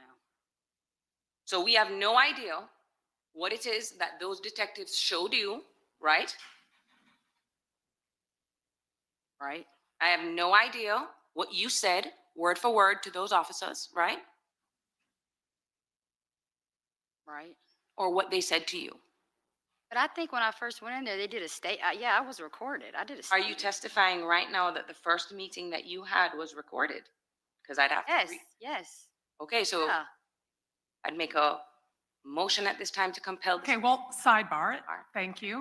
All right, so your testimony is that first thing was recorded. Yeah, the first time I ever went in, I gave my statement. Right, but you had two separate meetings though. You first met with law enforcement, and then after you met with them. Oh, I only had one meeting with my lawyer. I went in with my lawyer. That was it. So your testimony today is that you only. Yeah, I went in one time with my lawyer. Okay. Do you recall giving a deposition in this case? Yes. And that deposition was taken on May 10th of 2023, right? I get, that's the day it was. I don't know. I don't have it in front of me. Okay, Can someone please send me a copy of the deposition? Thank sorry, you. Your Honor. And several lawyers were there, correct? It was probably my lawyer and I think two lawyers, that's it. Yeah, I think it was, yeah, it wasn't like a whole bunch of people, no. Okay, a lawyer from the state's attorney's office was there? Yeah, A lawyer for Mr. Whitaker was there? no, No lawyer for Whitaker was there? I don't think so, no, Lawyer for Hakeem Robinson was there? no. Your testimony is that Mr. DeCoste was not present for your deposition? Oh, I thought you were talking about the first meeting. I'm sorry, I'm confused, yeah. Okay, no, we'll clear yeah. this up. We're talking about the deposition that you did on Zoom where you received the subpoena from the defense. Oh, yeah, yeah, Okay, yeah. everybody's lawyers were there, yeah, everybody, right? yeah, And you swore to tell the truth, the whole truth, and nothing but the truth. Isn't that right? The same oath that you took before you took the stand today? correct. Okay. Just going to get to the page, Your Honor.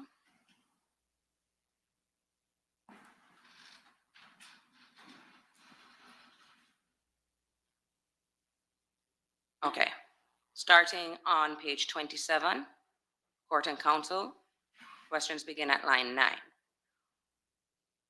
All right, so when you showed up to give your sworn statement on April 21st, how long did you talk to the prosecutors or the detective that was there before going on record to give your sworn statement and then answer their questions? I mean, I don't know the exact time, that's your answer, Okay, but it wasn't long. Okay, so you were able to run through the story, answer their questions before you went on record with a court reporter. okay, that could be the same day, right? I mean, I don't know, I don't understand. Okay, no, and I want to make it sure the jury understands. What Yeah. I want them to understand is that you had a meeting. It's the same day. You first go and talk to the detectives and the prosecutors, and that's not recorded by a court reporter, right? I don't know if it was. I can't tell you if it was or not. Okay, so now you're saying you're not sure if it was recorded. I'm not sure because you got me all confused now. Okay, so is it that you don't remember what took place on the day that you went to the state's attorney's office? I do remember what took place. Okay, So so you're talking about a recording. You're saying, did I talk to this? Okay, I don't remember that. so your answer is you don't remember if the first statement was recorded. I don't remember. Okay, but at some point they do. You remember them swearing you in, Yeah, yeah. and that was after you had already spoken to them. Yeah, my lawyer was there. Yeah. Okay, because then after that they go on record and Joel Cooper starts asking you questions. Okay. Right? Okay. That's what we have a copy of. Okay. Okay, but what I want the jury to understand is that's not the first. It's not on the fly. You know what I mean? You already kind of run through everything before you go on record, right? I don't know. I'm talk to my lawyer, I guess, maybe. I don't. You want me to talk to your lawyer about that? No, I'm saying, I guess, yeah. Okay. Now, the sworn statement that you gave to Joel Cooper, that was only 12 pages long, right? I don't know how many pages it was. You didn't review it before you took the stand today? Yeah, but I don't remember the exact pages. Okay, it wasn't that long, was it? No, it wasn't. How many times did you meet with the state's attorney's office before you took the stand today? Probably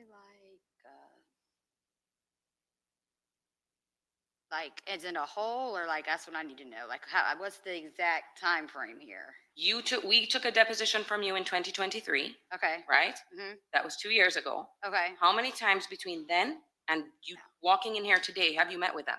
Maybe 3 times. Okay. How many times within the past month? Maybe twice. Okay. And you go over, they give you your statements, right? Yes. Did they give you one document with a sworn statement? Yeah, they give me my, yeah. So that you can review what you said back in 2022 before you testify here. Correct. Okay. Now let's go over the details of what you're claiming took place on that day, okay? Okay. Now you are the only person that would hang out at your house when you were dating Torgon was Kareem Abdul Robinson Jr., right? Yes. Okay. No one else, not Hakeem, right? No. Not Young and Ace, right? No. Just Torgon and Kareem, right? Yes. They were super close, right? They were. They were in that car together in 2019 that was shot up, right? Torgon Williams was shot in 2019 when he was in a car, wasn't he? Okay, okay, yes, yeah, The other person that was in that car that you're aware of was Kareem, right? correct. Another person that was in that car was Abdul Robinson Sr., also known as Blue, right? Correct. Okay, and in that car, someone by the name of Willie Addison was killed, right? Yes. Willie Addison isn't Hakeem Robinson's biological brother. Oh, I don't know. Okay. Kareem was shot in the head in that car, wasn't he? Yes. And Torgon was shot multiple times. Yeah. As far as you knew, Hakeem Robinson wasn't in that car. No, as far as I know, I don't know. Okay. Now, 2 years after the murder, that when you say, because this is the first time you're giving information about this case, it's 2 years later, right? You remember that one of them, either Kareem or Torgon, asked you to go pick someone up, right? Yes. Can't remember which one it was, though. I'm pretty sure it was Torgan because Kareem wouldn't come back to my room to wake me up. You know what I mean? But I can't really remember, but he came and woke me up, and then that's when I went out there. But Kareem did hand me his phone. Okay. So now your testimony is you know for sure that it's Kareem's phone as opposed to Torgon's phone? I never said it was Torgan's phone. Or did you say before you didn't know which phone it was? No, I knew it was Kareem's phone. Okay. So your testimony, it's Kareem's phone. Yes. And you know it's Kareem's phone. Why? Because it's coming out of Kareem's hand and handing it to you? Yeah. Okay. And you can't testify to anything that happened in your house or anything that morning until he wakes you up from your sleep. Yeah, I was asleep. Okay. So you wake up and he goes, hands you your phone and says what? Wait, hold on. Torgon wakes you up. You go Right. outside. What does Torgon say to you? Torgan says, well, Kareem is like, I don't remember which one. One of them were like, we need you to go pick up Hakeem. You don't remember which one though, right? Yeah, it's a blur of that. No. Okay, so they say to you, we need you to go pick up Hakeem. You don't say why? No. You just I was follow still orders? half asleep too. You got to think, I just got woken up. So I'm already aggravated. So. But if you're aggravated, wouldn't you say, why should I have to go pick him up? That's your friend. You go pick him up. Well, I didn't say that. You're just following the orders of your 21-year-old boyfriend. I guess. Okay. So you don't know anything. You just say, okay, sure, I'll go. Right? Yeah. And you say a phone is handed to you. What kind of phone was it? I believe it was an iPhone. Not sure? Not pretty sure, but I think it was an iPhone, I believe. Okay. And he hands it to you, and what's on the phone? I don't know what's on the phone. Can't tell me what the screensaver is? No. Okay. Did it lock? I think he might have took the lock. I'm not sure about that. Now that I don't remember. Okay, but it's not your phone. You don't know the password to that phone, right? Don't. But you're now traveling with the phone in the car by yourself. You don't ask either one of them to follow you, right? Or to come with you. No. Okay. Now you just happen to know, okay, they tell you, go and pick him up somewhere by Arlington Road, right? Yeah, some apartments. On Okay. Arlington Road. How long is Arlington Road? How many apartment complexes are on there? It's a couple. I believe they did say the name of the apartments. I can't remember that though. Or I don't remember if there was like, you know how people can put like a pin on there, like a GPS? I can't remember that. Okay, but you see what you're doing now, Ms. Gant, as we sit here today, is you're saying things like, I believe and I think. You're guessing, right? I'm not guessing. I just don't remember if it. But that's the answer. Oh, we just need one person speaking at a time. So Ms. Gant, if you'll allow the attorney to conclude her question, and then Ms. Kwas, if you'll allow Ms. Gant to conclude her answer. Thank you. So when you say you believe, you don't know, right? You're guessing. I don't know. Okay, your answer is you don't remember, is what your answer is.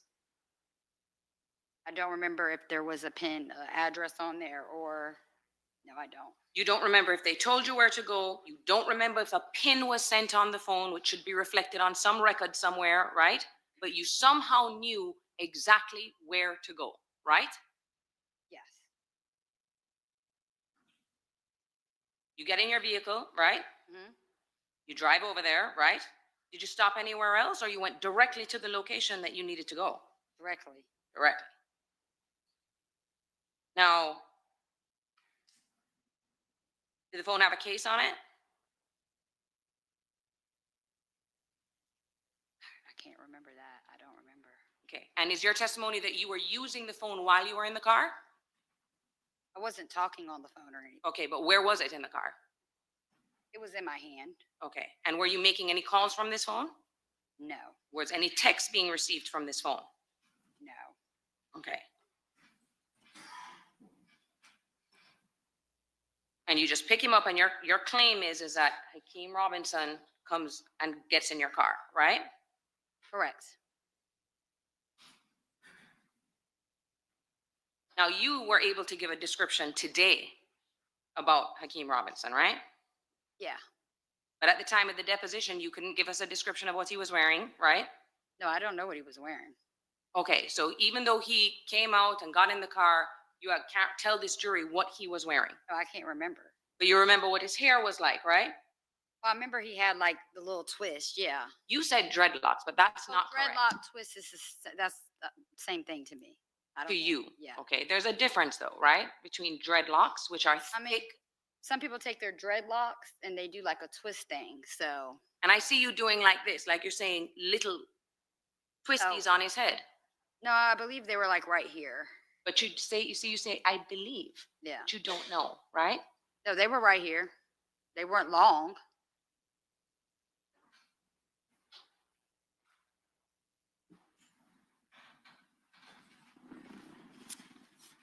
Now, you remember giving a deposition? In this case, the same one that we're talking about, the one I'd referenced before? The deposition was in May of 2023, right? Yes. You only given one deposition in this case, right? Yes. Okay. And the deposition, as we said, we were all there. You were there to answer questions about what it was that you knew in this case, right? Correct. That was 3 years after the incidents that you say that you're testifying to today, right? Correct. And now we're here 5 years later, right? Correct. Okay, and in that deposition, Court and Counsel, page 86.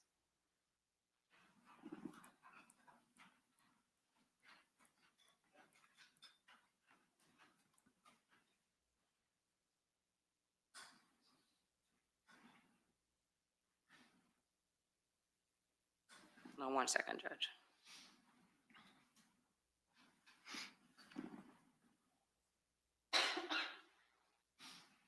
One second.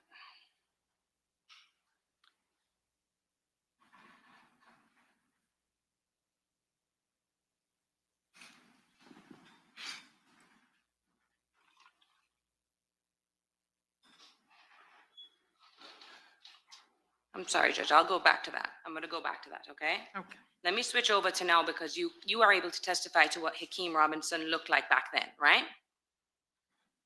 Yeah. Okay, and you described him. You described him as not skinny, right? No, he had like a little weight. He wasn't like slim. You know what I mean? He had a little. Weight on him. He was a big guy, right? Back then, in 2020. I wouldn't say he was fat or anything, but he wasn't like skinny. You know what I mean? I don't know how to explain. He's not skinny. Yeah. He wasn't slim. Yeah. It's. He wasn't slender, right? He's not skinny, bony, but he was still like slim. You know what I mean? So your testimony today is now that he's like skinny? It's He was not. back then? No, he's not like. You know, some people are real skinny, right? You got bony, Mm-hmm. and you got people that are like slim, but that's not like skinny, skinny. You know what I mean? Like bony is skinny, skinny. Okay, but he had weight on him. That's Yeah. the words you just used. You went like this, like to say he had a belly on him, right? No, I don't know if he had a. No, I don't believe he had a belly on him. Okay, and you described him as 6'2", 6'3", right? I don't know if I don't believe I gave his height. I don't know his height. He's big, right? He's taller than me. How tall are you? 4'11". He's bigger than Torgon, right? Yeah, Torgan. How tall is Torgon? I don't know. How tall is you don't know how tall your boyfriend was? He's short. I don't know Okay. his How exact- about Kareem? Is he tall? He's like medium. He's not really tall. You know someone by the name of Chris Brown? No, Close friends with Dominique Barno? I don't know who that is. Okay. Now you say you go, you pick him up. You don't know anything. You don't ask any questions. You say that this person, the shooter, who you claim is Hakeem Robinson, jumps in the back seat of your car, right? Correct. Did you see him with any phones in his hands? No, Okay, no phones. no, No idea how that person would have been communicating with everybody else to find out where he is, right? I didn't see a phone. Okay, didn't say a word to you in the car, right? No.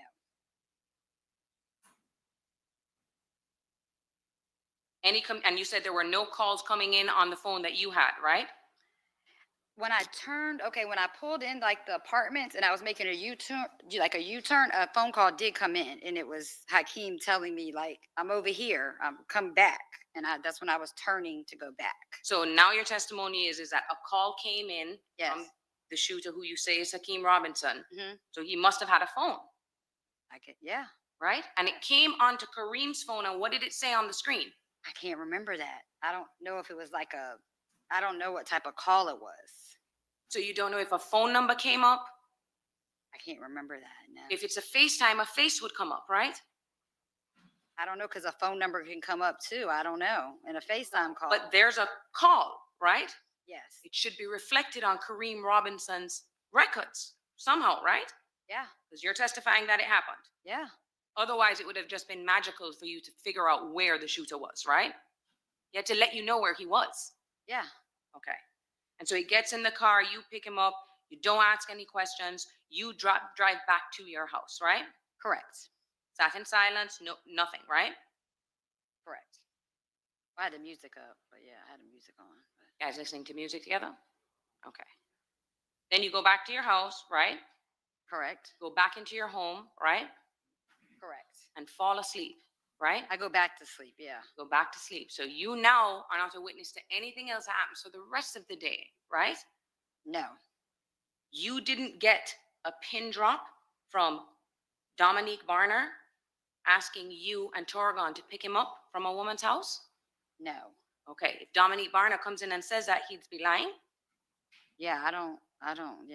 You weren't stopped by police, which is why you and Torgon couldn't pick up Dominique Barner from that house? No. Okay, you were asleep at that time, right? Yes. Okay, so the only time you were awake for that day was for you to get up, right? Correct. Not ask any questions, right? Correct. Go pick up a stranger basically to you, Hakeem Robinson, right? Well, I know he's not a stranger, but yeah, I know. Because he's famous, you know who he is, right? Well, I know he's because he's Torgan's cousin. Yeah. And you also know him as Ksoo, been to his music videos, all of that, right? Okay. Okay, you go pick him up, don't ask any questions, go back to your house and fall asleep, right? Correct. Okay, and that allows you to say, I didn't know anything, I didn't help anybody do anything, right? Correct. Okay, so that you can't get charged with accessory. Yeah, I guess. No, you can't. I don't know. Okay. Your Honor, may I have a moment? Yes.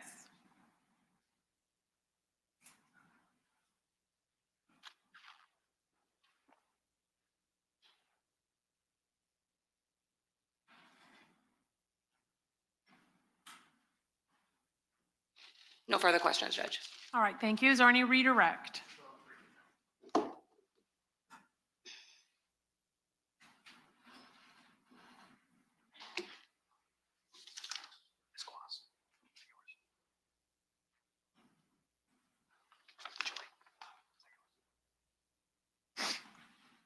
May it please the court? Yes. Ms. Gant, you were asked about meeting with the state attorney's office, right? And in connection to your husband also being arrested in 2022, is that right? By defense counsel, you were asked about your husband being arrested in 2022, is that correct? Yes. And that was in December of 2022, Correct. right? And isn't it true that you met with the state and law enforcement and provided information on this case 8 months before your husband was arrested Correct. and became a witness Correct. and provided a sworn statement? Correct. And in that sworn statement, did you provide the same information that you've testified to here today? Yes. And after that meeting with that recorded sworn statement, did you and your lawyer actually drive law enforcement out to the apartment complex where you picked Hakeem Robinson up? Yes. And you identified that apartment complex, the same one that we've all seen photos of here today, for law enforcement that day? Yes. You took us there, correct? Yes, Additionally, you were asked quite a bit about not coming forward on your own, right? Yeah. Don't really want to be here today, do you? no, And is there some concern in the culture, on the street, about snitching? What's the grounds? Overruled. You can answer, Ms. Cannon. yes, Okay. And are you concerned for your own safety? yes, And did you know better than to ask too many questions? yes, And not long after that, you and Torgon broke up. Is that correct? correct. Judge, I don't have any further questions. All right, may this witness be excused? Yes. All right, thank you, Ms. Gant. You're excused and free to go, ma'am.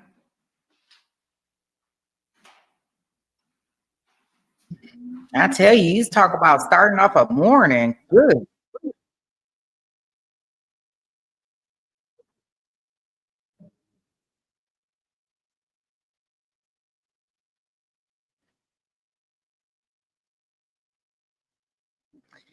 Yeah, you talk about some fiery testimony. Like, I don't know. All I know is that I don't know. What did y'all think? I thought it was aggressive. Woo. She wasn't playing. And I guess okay. So which ones is better? 'Cause I'm sure trying. I'm telling you, talk about wake up. Like they giving it to you this morning. She is sassy. She is not playing no games. It sounds like she is mad that she even had to represent him. Like, like she irritated that he even on trial for this. Okay. What about the objection one?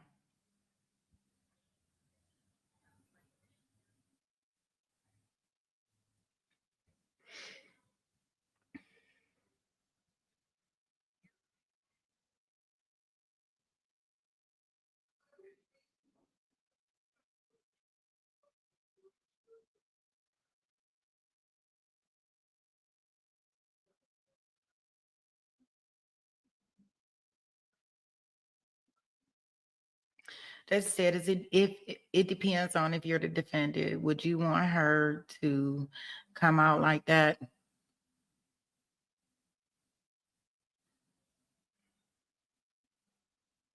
Okay, objection and no filter are a little bit more difficult. Okay. Well, I mean, I'm still working, right? Yeah, I don't know. Like, do y'all think that'd be a turnoff for the jury? Because she been like that since opening statements.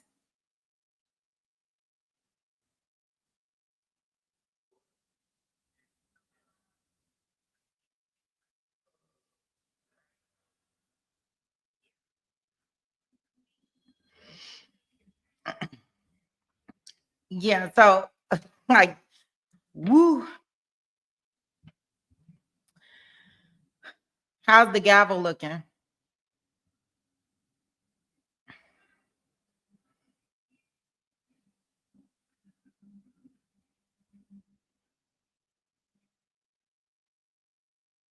Okay, so the Just Facts one is great. Okay, good. You love the gavel? Okay. I'm working, y'all. I'm like, I gotta get this out because I want us to start using them, right? In some type of way. She said she gonna get all of it.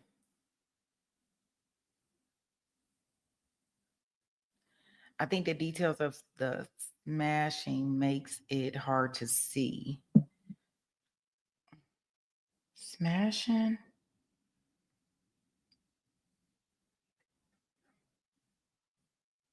You talking about with the gavel coming down?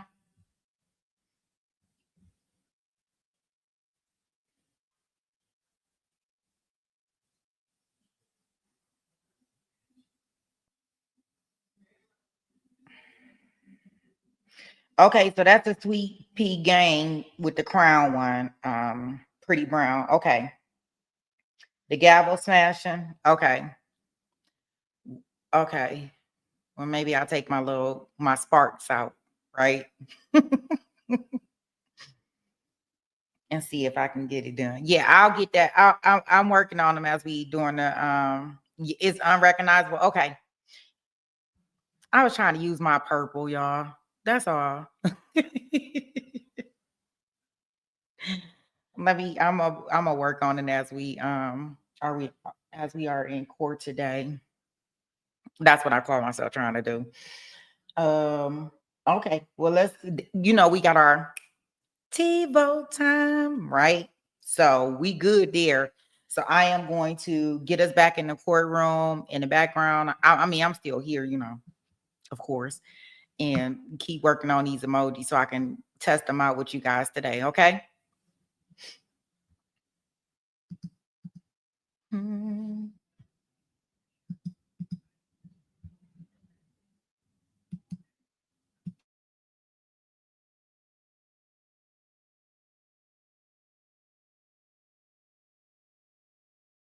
Were inadvertently shown. Number 10 from Mr. Hakeem Robinson's jury has approached him to indicate that his wife advised him that he was shown on the news media, which I am aware that juror number 10 and the woman next to him yesterday were inadvertently shown. We made efforts to get that removed off YouTube from the news media. As you can see now, the cameras have blinders on, so they can't catch anyone, but he did indicate he had some concerns for his safety. So we can bring him out and inquire of him individually to see if he can continue serving. I can let him know of the efforts that we made to make sure that that does not happen again, and that whatever video image of his face had previously been aired has all been taken down with the agreement of every news agency and news network that is part of the court camera pool. But that was just reported to me by the bailiff about juror number 10 on Mr. Hakeem Robinson. Would you all like to bring him out and inquire? Before we do, Your Honor, and the answer to that is yes. Where was he sitting, juror number 10? He is on the front, not in the first seat, but the second seat. The young gentleman? Yes. Okay.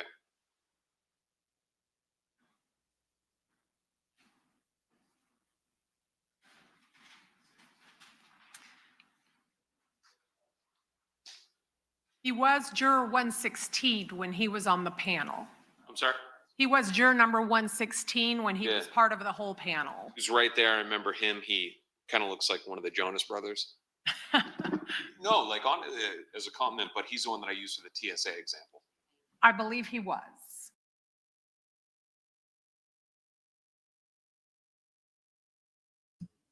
Thank you so much, Film. If y'all receive one of Film Freaks memberships, y'all know what we have to do. We have to say thank you to Film, right? I tell you, thank you so much, Film. Look at him, look at there, look at there, look at there. Right? Hey, Sherry, welcome. Good morning. Good morning.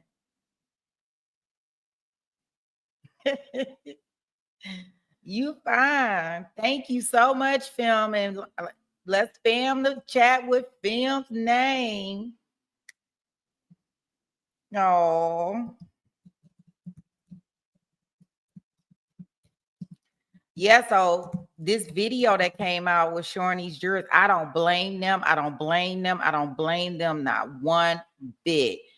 This is so deep and troubling because it just doesn't stop here with this gang issue and this issue of unaliving people. Y'all hear Young and Ace, he is a well-known rapper, right? They have him all involved in this. Like, this is deeper than this. And y'all know another Florida rapper was just unalive last year. Irish Amy got her a membership. Woo, woo, woo. Shout out to them. Yay. I don't know how you keep missing the bug, Pretty Brown. You gonna have to check. Because you been in the thing since day one, right? And you keep getting missed. People that come in and out then got them. Jason, woo woo, got him a membership. Everybody part of the gang, right? I'm working on the emojis right now, so you say you finna get joined. I know that's right, girl. We ain't about to be playing around. But I'm about to get. I'm working on these emojis as we go along. Thank you, Zach. You saving up money for your membership? Hey, I gotta save my chair dancing. I'm trying to get this chair dancing emoji of that a therapist made, and I'm trying to get it up here so y'all can let me know when y'all want that chair dance with the emoji. Shout out to therapists.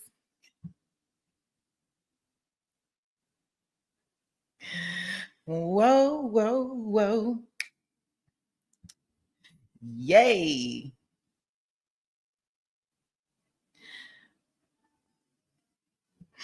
Yes, yes, yes. I'm working on it. I'm working on it. We gonna get it up there finally at some point in time. But thank you, thank you, thank you, thank you, everyone. Thank you.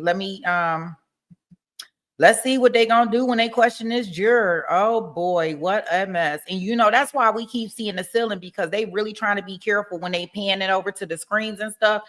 Is going up towards the ceiling, like they making sure that they don't catch anyone. Because remember, we got two juries in here.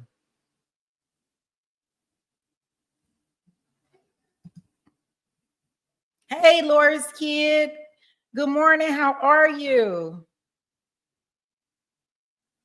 Yes, yeah, Amy, we trying to get it up there. We're trying. We are working. I'm working. I'm trying my best. I tell you.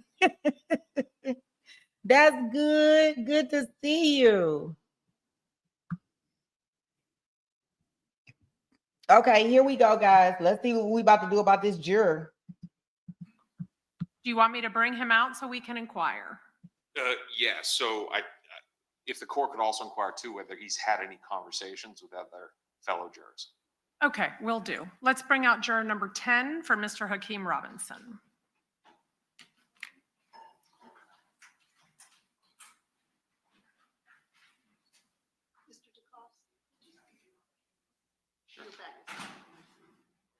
All right, so just to confirm, you're juror number 10 on Mr. Hakeem Robinson's jury?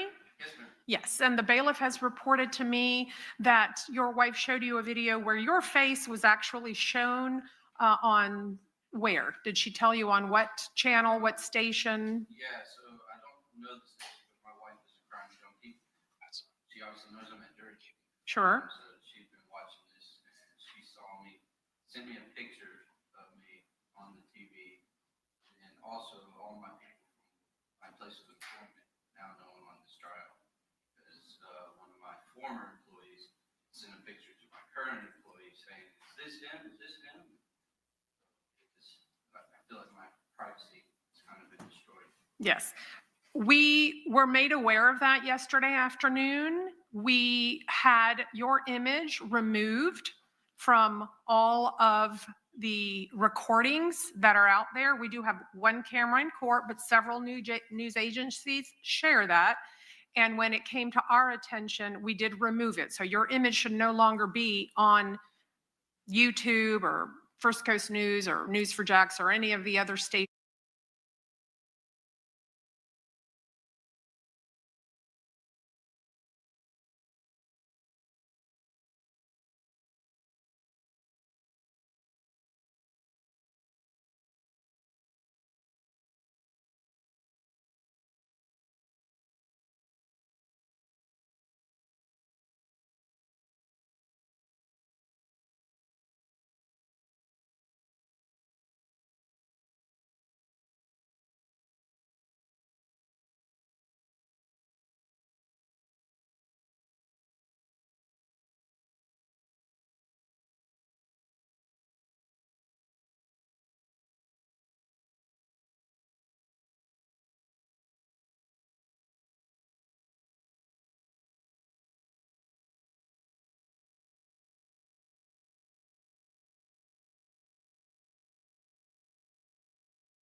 over the shooting.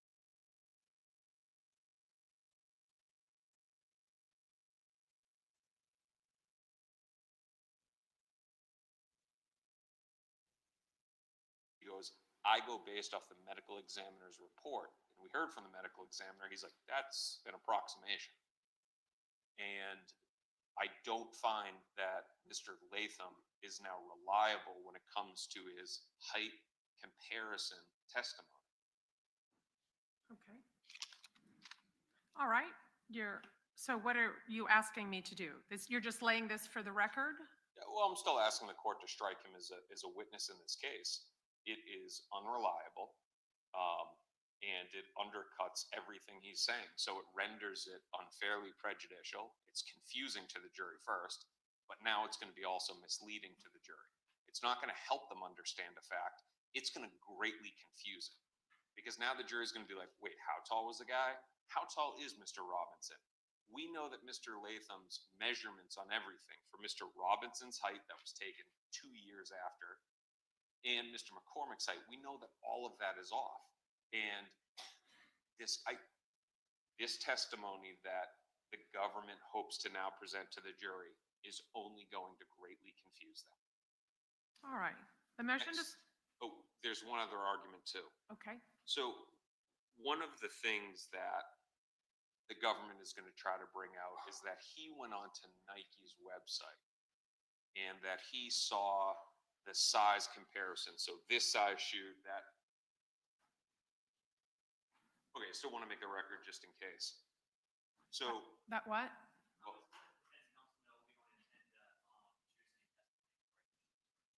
I understand. I still okay. want to make a record just in case it goes out. I know that Mr. Mizrahi just huffed in derision, but I would like to make the record. Well, why don't we do that at the appropriate time? Because if they're saying they're not going to introduce that, then this argument may not be necessary. If it does come out, I will absolutely let you come sidebar and make your argument with regard to the Nike shoes.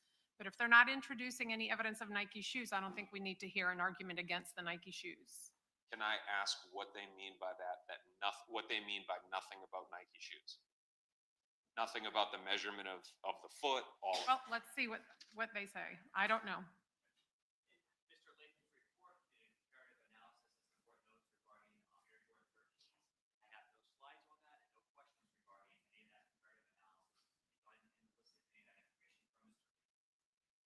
And does he know not to mention those things?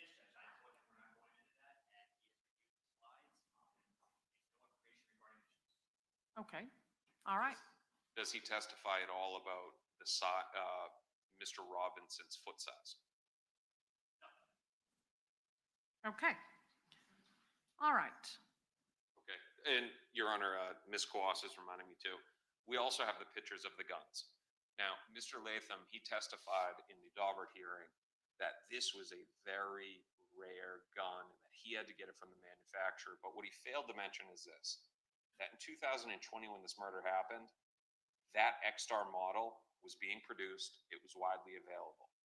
In between the time of the shooting and his examination, the company ceased to exist. They ceased to be manufactured. And it is because of that reason that they were rare. So I'm concerned that he's going to get up there and testify and say, this is really rare. So the fact that you have one in a music video and one in a shooting, there's a greater chance it's the same. But it doesn't incorporate the fact that it had stopped being produced, which is why when he did the test years later, it was hard for him to be able to get. Also, the fact that he lacks the qualifications and methodology. He's never testified as a gun expert. And frankly, they had a gun. A pretty brown girl. She says she's not about to be playing around. She wants to get in on these emojis, being in member pack, right? Get the first news. Yay, pretty brown girl. Are y'all unable to hear the courtroom feed? Yeah, look, she in green. Check it out. Shout out to the new member.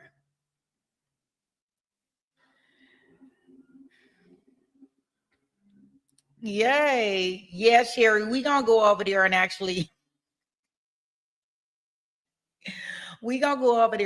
watch it.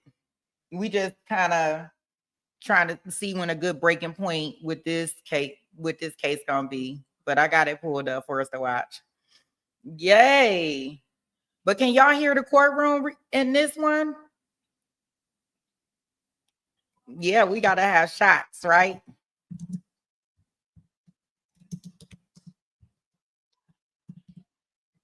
I don't even know what to do for a grounds one. We probably need something like that, right?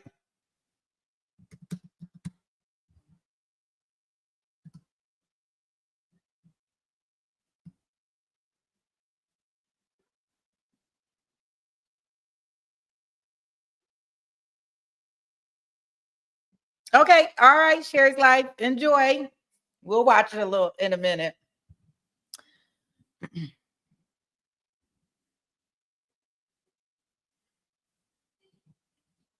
Okay, let me go ahead and play. Expert on the stand the other day, and that should have been the one that was doing the comparative analysis to identify the gun. Is that everything? That is different from what's in y'all's motion, because that has preserved your issue.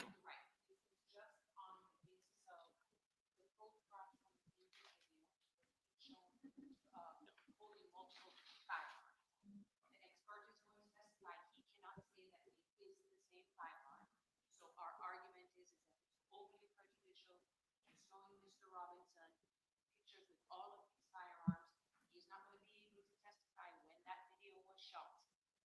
We can't put a time of when it is that then led to whether or not this is truly relevant. This is how overly prejudicial all these firearms. Right? And then it's not just one, it's multiple firearms that they have been showing. He doesn't know when that music video was shot, and so now it's become, they can't say it's not attenuated in time. Can I see, is this the photo, or which is the photo that is being argued that shows multiple firearms? I can go through them. Okay.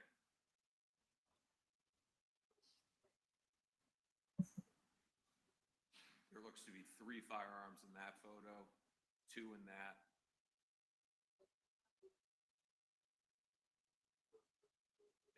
Three in that. I think those are all from the music video. Yeah, it starts here. Okay. All right, I'll hear a little bit from the state, and then I need to rule, and we need to bring this jury out.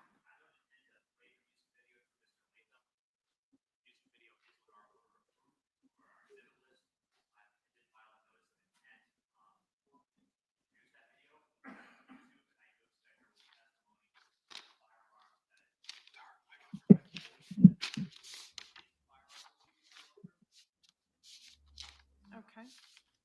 All right. And let me go ahead and rule on the motion to strike Mr. Latham as a witness.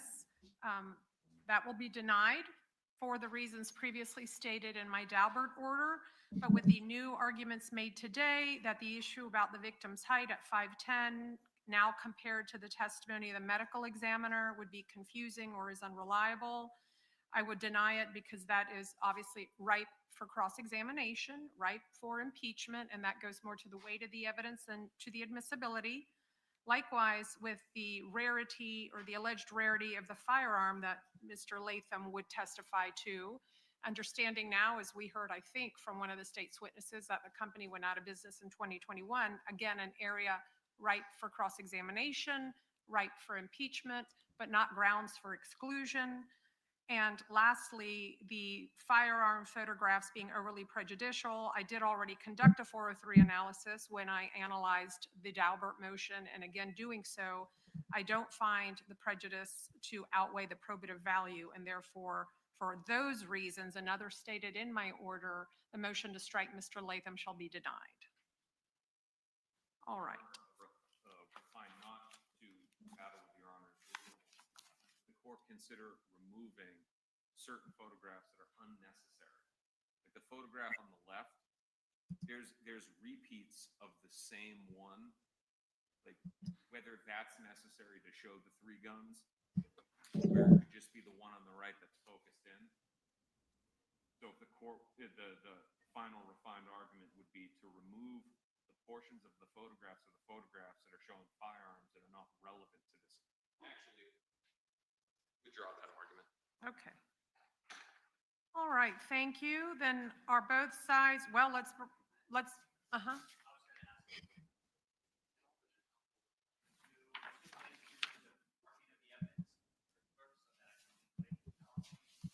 And what is the evidence? Oh, the PowerPoint? And what exhibit number is that?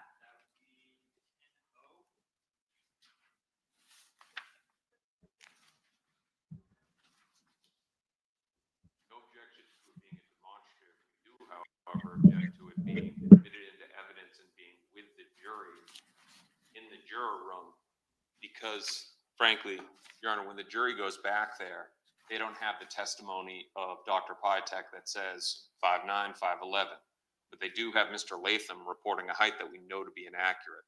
So I'd ask that the court, at a maximum, enter it as a demonstrative aid, not as a misleading exhibit. All right, so let me understand, because I don't see this on the exhibit list, 10-0. Is this going to be used as a demonstrative aid during Mr. Latham's testimony, or is this an exhibit in evidence? Okay, well then, if they're not stipulating to it, you'll have to lay the predicate to see how this comes in.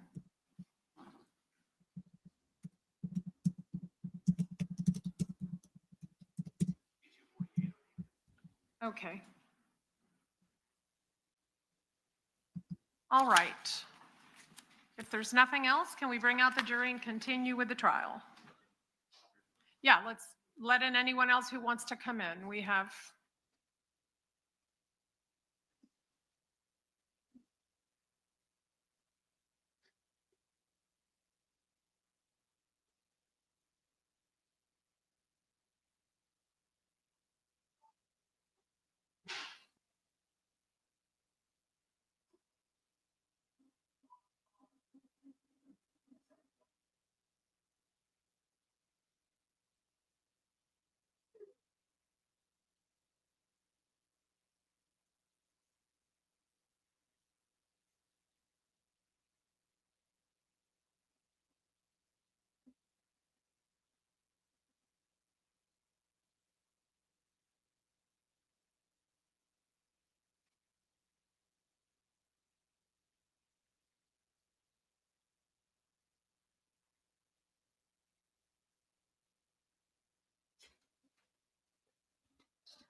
present so that we could continue. We have done so, and now at this time I'll call upon the state to call its next witness.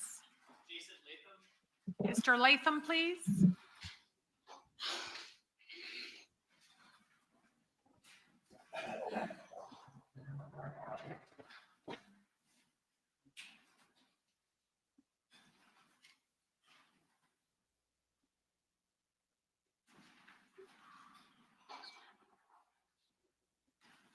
All right, Mr. Latham, if you'll come forward and be sworn.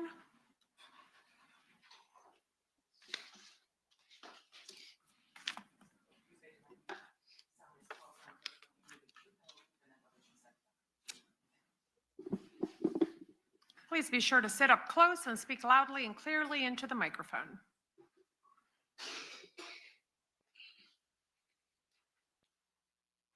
May it please the court? Yes. Would you please state your name and spell it for the record? My name is Jason Latham. Common first spelling, Jason. Last name, Latham. And Mr. Latham, do you currently own and operate your own private business, Complete Digital Forensic Solutions? I do. And where is that company based out of? The company is located in Colorado. And what is your position at that company? I am the owner, and I'm also a certified forensic video examiner, as well as the laboratory director, and I'm also an instructor. And what type of work does CDFS specialize in? We specialize on image analysis and digital multimedia evidence processing. And can you tell the jury what formal education you had? I have a Bachelor's of Arts from Bethel College, Kansas in history, psychology, and pre-medicine. I also have a Master's of Science in Media Forensics degree from the University of Colorado. And in addition to that training, did you also complete an internship at the FBI Academy? Yes, I did. And what did that training cover? That training covered some advanced image analysis techniques. I also learned reverse projection, photogrammetry, and other height determination techniques while I was out there. Do you currently hold any certifications related to the field of digital forensic examinations? Yes, I do. And can you tell the jury what those certifications are? I hold a certified forensic video examiner, and I also hold a certified forensic video analyst certifications. And can you briefly describe what was required to get those certifications? Those certifications require either a degree and 3 years on the job doing forensics, or without a degree, 5 years on the job training, over 180 hours of classroom training, as well as various practical exams, as well as written exams throughout this process.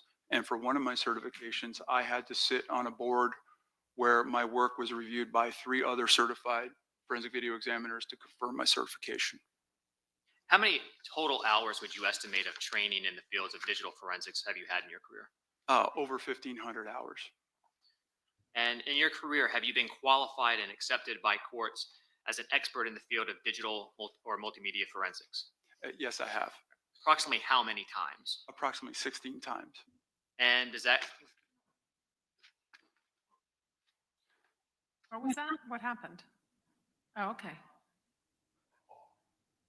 Okay, hey, please, court. go ahead.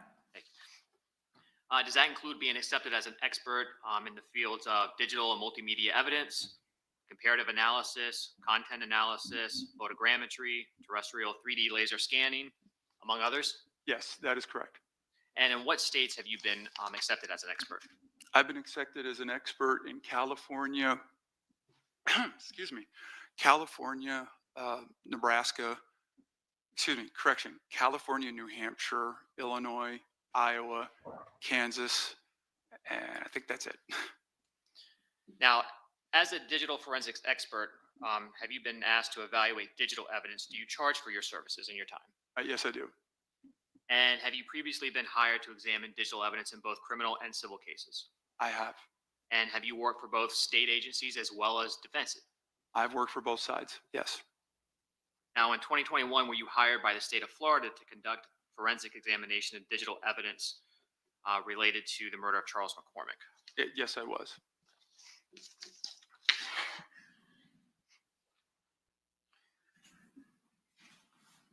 Your Honor, this time I would tender the witness to be able to give his opinion in the field of digital multimedia forensics.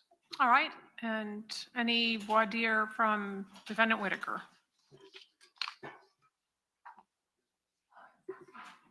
Any voir dire from Defendant Robinson? Okay, thank you. Go ahead. Now, Mr. Latham, in 2021, you were hired by the state of Florida to conduct a forensic examination in this case? Yes, I was. And did that include a forensic video review of a dash cam video that recorded the murder? Yes, it did. And as well as the examination of the physical crime scene? That is correct. Yes, I did.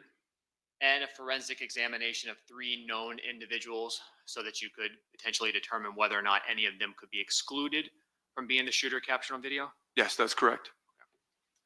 Your Honor, may I approach the witness? Yes.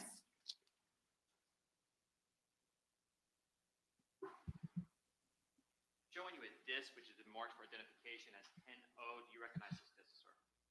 Yes, I do. And does that disc contain a PowerPoint presentation containing images, videos, your analysis in this case? That is correct. Are those images and the analysis a fair and accurate representation of your work? Yes, that's my work product from the analysis. And would that assist you in your testimony here today? Yes, it would. Your state's appropriately numbered exhibit. All right. And on behalf of Mr. Robinson? Well, let me back up, sorry. On behalf of Mr. Whitaker? On behalf of Mr. Robinson? All right, thank you. All right, 10-0 will be marked into evidence as number 248. And Your Honor, may I publish? Yes. Mr. Latham. Showing.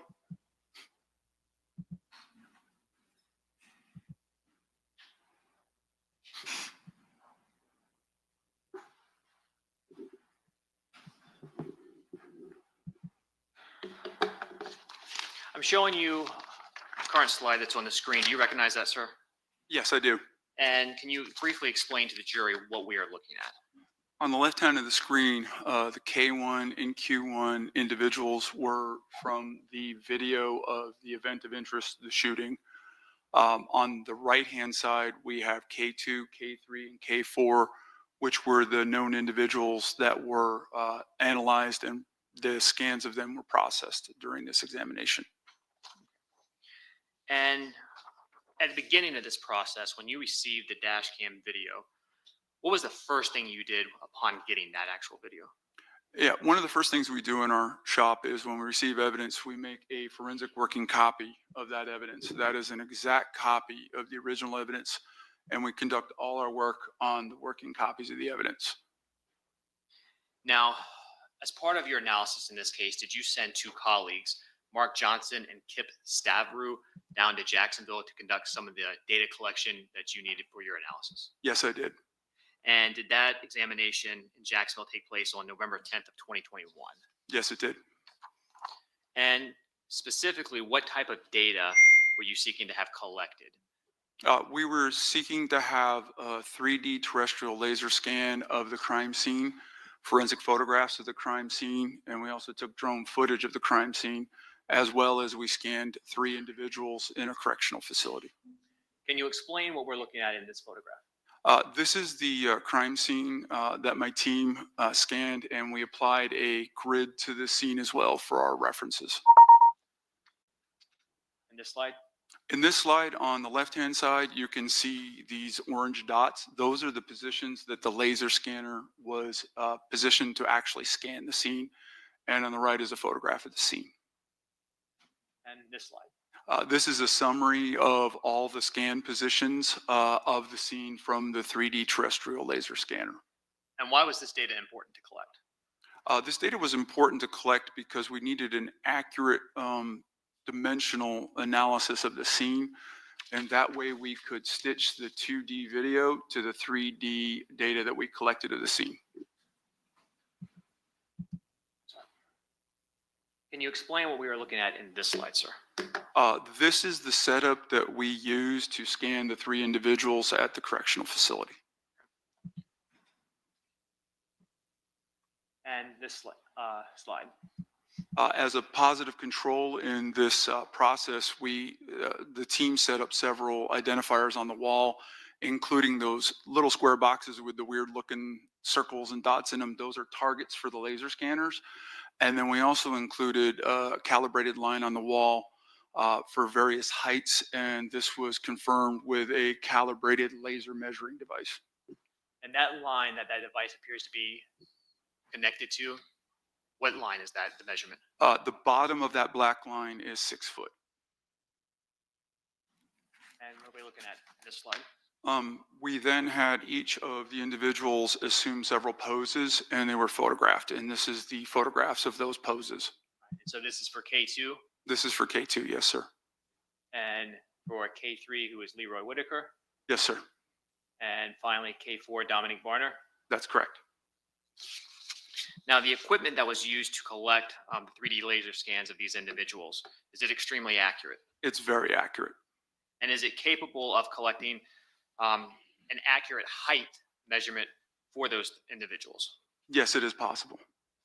And though that wasn't required for your analysis, did Mark Johnson, while he was conducting these scans, get a laser scanned report of the barefoot height for those known individuals? Yes, it's my understanding he did. And are the laser height measurements for those individuals consistent with your overall analysis in this case? Yes, they are. And this slide, does that represent the laser measured height for the 3 known individuals? Yes, those are the latest scans of the 3 individuals. And on the left, that is K2 Hakeem Robinson. That is correct. And what is the height marked in that slide? Based on this slide, it's approximately 6.03 feet.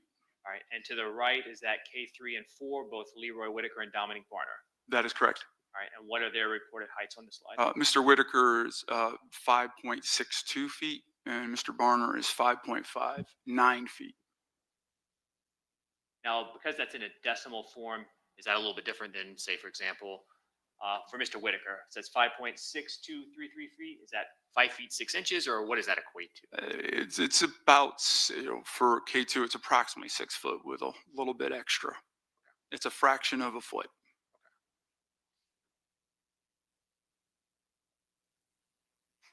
After collecting that data, did you also do what is called a camera match overlay as part of your analysis? Yes, I did. What is a camera match overlay? Very simply, a camera match overlay is the process of taking the 2-dimensional video that was recorded at the scene and then taking the 3D data that we collected with the laser scanners and stitching those together. And we use some complicated geometry and mathematics to do that. And why is that needed? That's needed so we can add, once we do that, we're able to either generate models of scenes or objects that we see in the video, or we can introduce scaled models into the 3D data so we can better visualize and analyze the 2D video data. Can you explain briefly what is contained in this slide? Yes, one of the first processes in a camera match overlay is these surveillance systems generally have wide angle lenses. What that means is the light that comes in on the edge of the lens gets bent. If you look at the roof line on the original on the left, you can see that the roof is kind of has a little bend to it. That's called barrel distortion. So one of the first things we have to do is correct the lens aberrations. So when we apply the mathematics to the original image, we get the image on the right where straight lines of the roof are straight, the parallel lines of the poles are straight, and they're not bent because of the lens. And the next slide.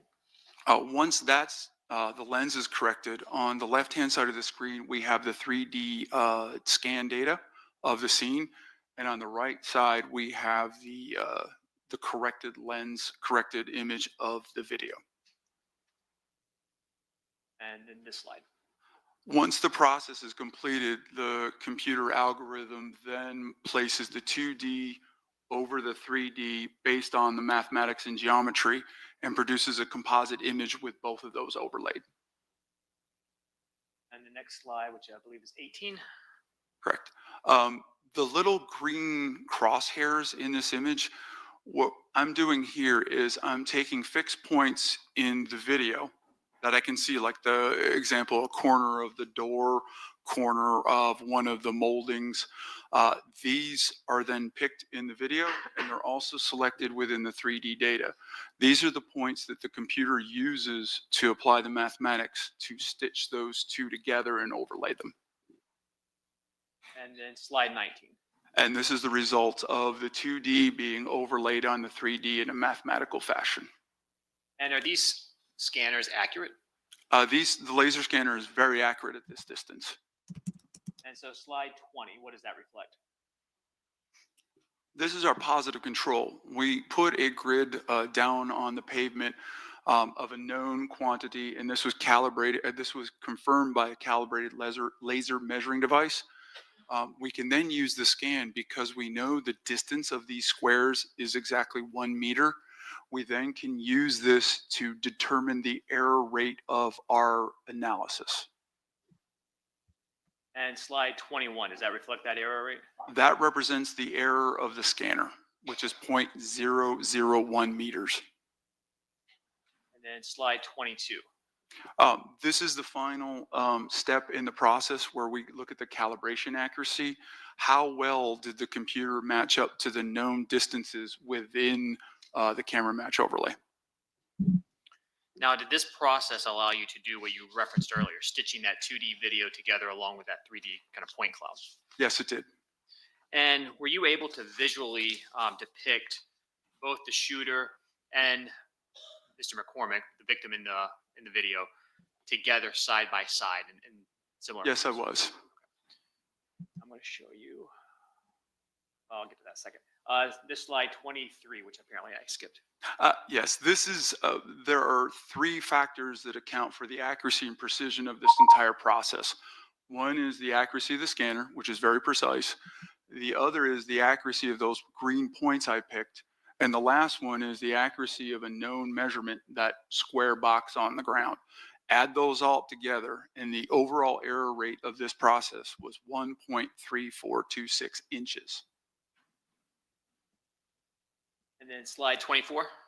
These are examples. When we have the computer do this analysis, it produces a frame, it produces this overlay for every single frame of video that we provided to the system. Now, getting back to the question I asked a moment ago regarding placing the 2 individuals, the shooter and the victim, side by side in a visual comparison, you were able to do that. Yes, I was. And showing you what is slide 26, can you explain what we are looking at? Yes, because of the, I'm going to call it a corridor of this walkway, both the individuals had to traverse the similar path. And because of the step up, the way their feet hit the ground on the step, they funneled through this area. And there were several frames where when we superimposed one individual over, because the scene didn't change, we then can see that they followed a very similar path. Now, slide 27. The K1 height of 5 foot 10 inches. You did not conduct that analysis yourself, did you? No, I did not. And is that what was reported through the medical examiner's report? That was a report I received from the medical examiner, yes. Now, regardless of that, looking at these 2 individuals together, were you able to form any opinion as to how comparatively their heights, the shooter to the victim in this case, how they compare? Yes, I was. And what was that opinion? It was my opinion, based on this side-by-side, is that the K1 shooter was at least as tall as the K1 individual. And Q1 was the shooter? Q1 is the shooter, yes.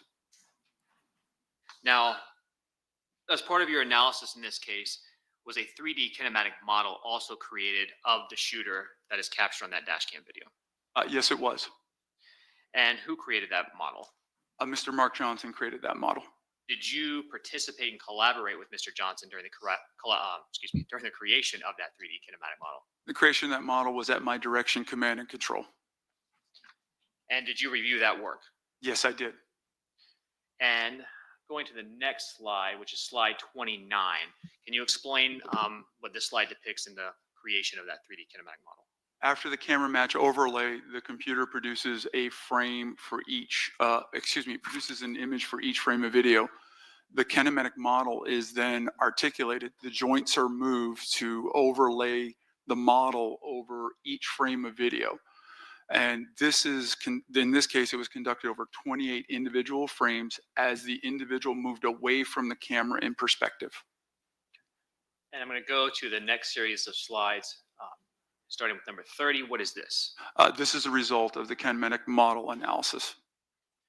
And then starting with slide 32, is this the first frame of the 28 total frames that were used? It is.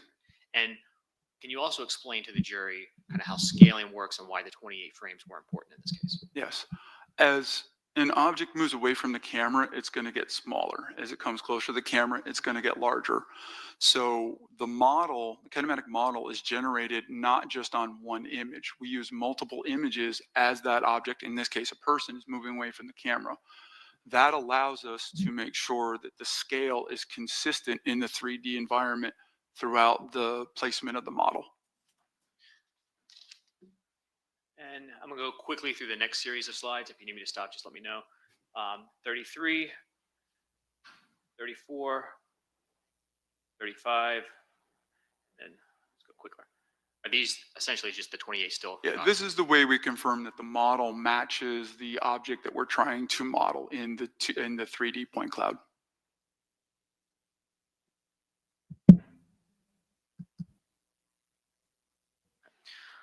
once that kinematic model was created, were you able to compare that model to the 3D laser scan of the three known individuals in this case, K2, Hakeem Robinson, K3, Leroy Whitaker, and K4, Dominic Varner? That was correct. And can you explain to the juries what we're looking at in slide 62? Yes. 61? Pardon me. The top of the chart, those are the photographs of K2. And at the bottom of the chart, those are the laser scans of K2. And then slide 62. And what I've done here is the bottom, again, the top is the photo of the individual. On the bottom, I have overlaid the kinematic model over the scan of the K2 individual in several articulated positions. Simply, we had them hold several poses so we could clearly see the joints of that individual and then overlay the kinematic model into those same poses and positions at the joint locations. And 63. Same process was applied to K3 and K4. At the top is the photograph, the bottom is the laser scan. And then we overlay the kinematic model onto the laser scan in the various poses. And then we're on slide 65. Is that K4, Dominic Varner? Same process for K4, photo, laser scan, and then overlay of the kinematic model. All right. What are we looking at in slide 67? These are the scans of the three individuals, side by side on scale. Slide 68. This is taking the scale scan of K2 and placing that individual at scale into the 3D point cloud data. Slide 69. This is the same with K3 placed into the scene at scale. And then slide 70. Same for K4. Slide 71, is that just a composite showing K2, 3, and 4 to scale? This is a summary showing all the individuals. And slide 72. Slide 72 is a single frame of video where the questioned individual is seen stepping up onto the platform. Slide 73. This is the relationship of Q1 in the video to K2, the scan of K2. And K2 would be Hakeem Robinson. That is correct. Slide 74. Same, on the left is the Q1, the shooter, and on the right is K3. And then slide 75. Same for K4. Slide 76. Here we have the scan of K2 side by side at scale with the Q1 shooter. Slide 77. Same, this is the Q1 shooter at scale alongside K3. Slide 78. Same with K4. And then slide 79 is just a summary of those three previous. Summary of the three side by side. What are we looking at in slide 80? This is kind of a composite summary of how we got here, showing the three-dimensional scan with the models of K2, 3, and 4. And on the bottom is the relationship to the 2D video of the Q1 shooter. Slide 81. We then introduced the kinematic model. We stood the kinematic model up in erect position and then at scale positioned it into the camera match overlay data. Slide 82. In this slide, it is the at scale, the Q1, the shooter, the kinematic model of Q1, and the scan of K2. And K2 again is Hakeem Robinson. Mr. Hakeem Robinson, yes. Slide 83. We have the video of Q1, the shooter, the kinematic model stood up of the Q1 shooter, and the model of K3. And that's Leroy Whitaker, K3. Correct. All right, and then K4, Dominic Varner. Same as the other two. And slide 85. Again, at the top, we have the model, we have the video of Q1, and we have the model of Q1, and then we have a composite summary of all the previous analysis on one slide. Were you able to, based on this data and analysis, come to any conclusions regarding whether any of the known individuals could be excluded from being the shooter captured on video? Yes, I did. And using slide 86, can you tell the jury what your conclusions were? Yes, it's my professional opinion based on my training and experience and the results of the body morphology analysis that K3, Leroy Whitaker, and K2, K4 could be eliminated as a possible candidate for the identity of Q1, the shooter. So just to be very clear, K3, Leroy Whitaker, and K4, Dominic Barner, Barner, correct. excluded? Are excluded as possible candidates for the identity of the shooter Q1. What about K2, Hakeem Robinson? Could he be excluded? K2 could not be excluded as a possible candidate as the shooter Q1. Now, in addition to this analysis, did you also, or you also asked to do a comparative analysis between firearms? Yes, I was. And was that specifically the firearm that was captured on the dash cam video by the shooter, as well as a firearm in a music video? That's correct. And did you get a copy of the music video, in this case from the state? Say that again, sir. Were you provided with a copy of the music videos? Yes, I was. In addition to the dash cam video? That's correct. Now, after visually reviewing the music video, did you do some research in an attempt to identify a potential match for the make and model of the firearm? Yes, I did. And were you able to identify a potential match? Yes, I was able to identify a potential match for that weapon. All right. And what did you identify?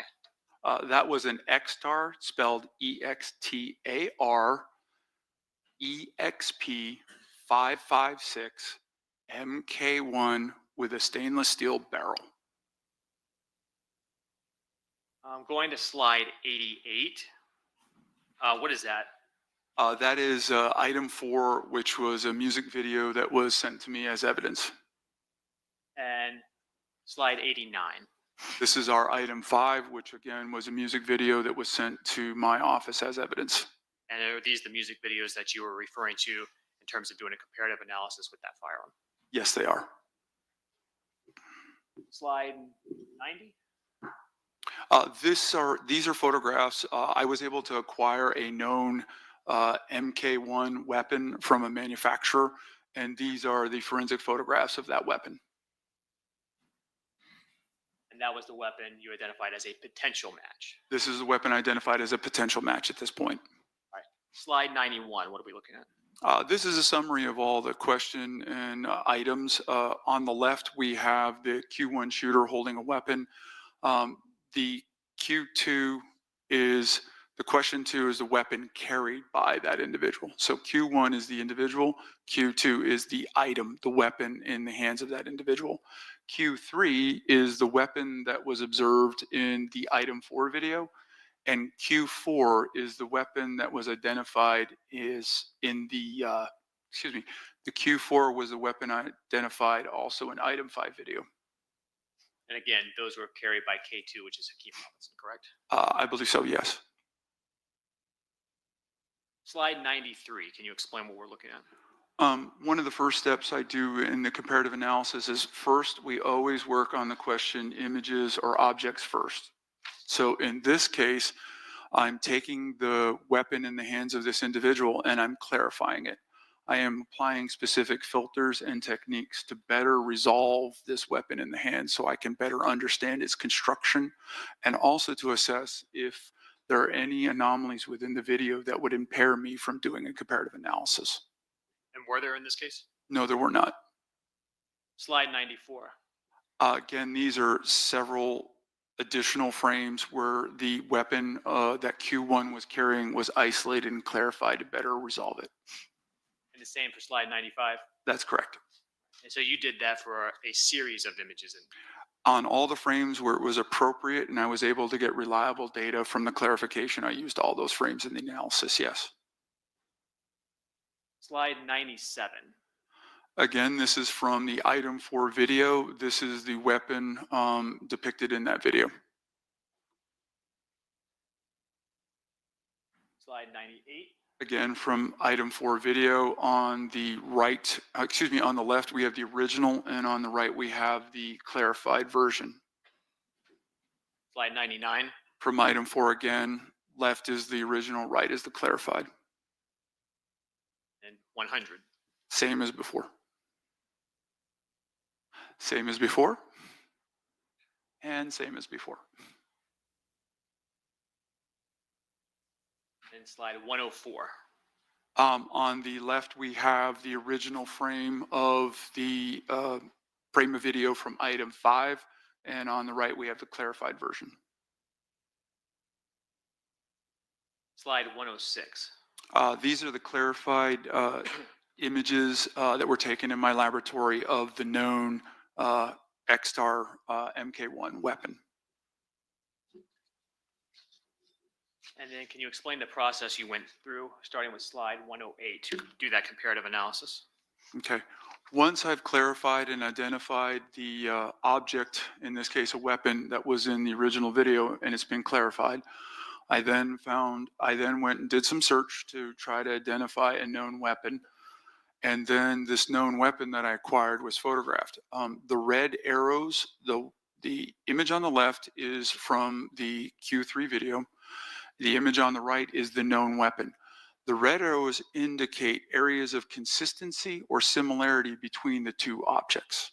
And as you can see, there's quite a few in these two images between the known and the question image. Slide 109. Again, this is the same process of taking the image from the video and comparing it to the real world object. 110.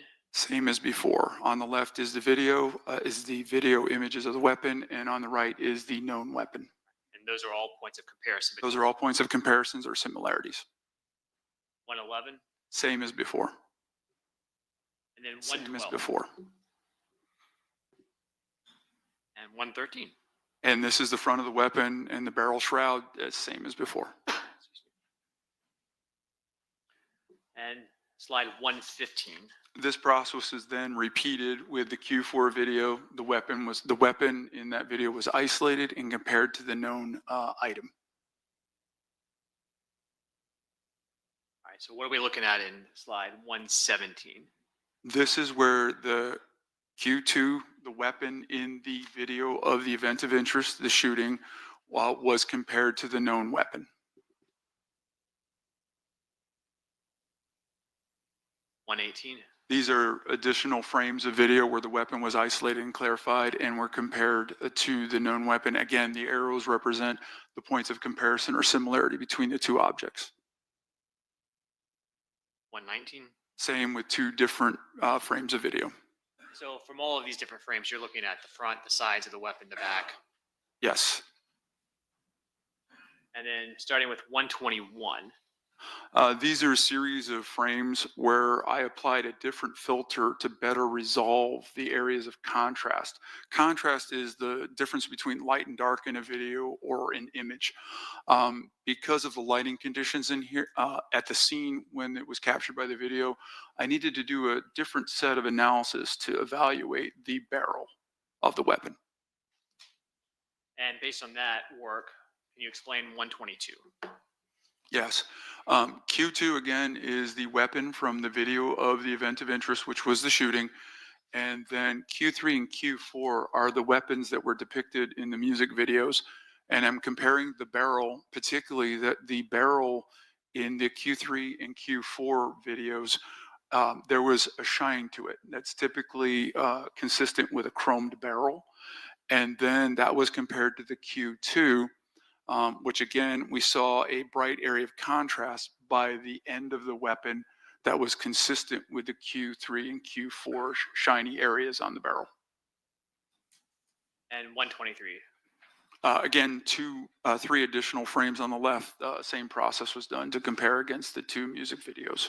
After doing that examination for basically all sides of the firearm, were you able to reach any opinions in this case regarding that comparative analysis between the firearm in the dash cam video held by the shooter and the firearms depicted in these music videos? Yes, I was. And can you explain that opinion, slide 125? Yeah, 125, this is kind of the round robin summary. The known weapon, K6, is in the middle, and then it's compared to Q3, which is one of the music videos on the left, It was compared to Q4, which is the weapon depicted in one of the videos on the right. And then Q2 on the bottom was the weapon that was identified in the video of the actual shooting. It is my professional opinion based on my training experience and the results of the comparative analysis that the question weapon in the video of the event of interest, the shooting, and the question weapon in both of the music videos as compared to the known weapon produced a identification with a strong source of a strong strength of a common source that the question weapon in all three videos was an XTAR EXP 556 MK1 with a stainless steel barrel or a chrome barrel. I think you have no further questions. All right, thank you. From Defendant Whitaker, any cross? All right, from Defendant Robinson, any cross? Okay, let me see court reporter and counsel at sidebar.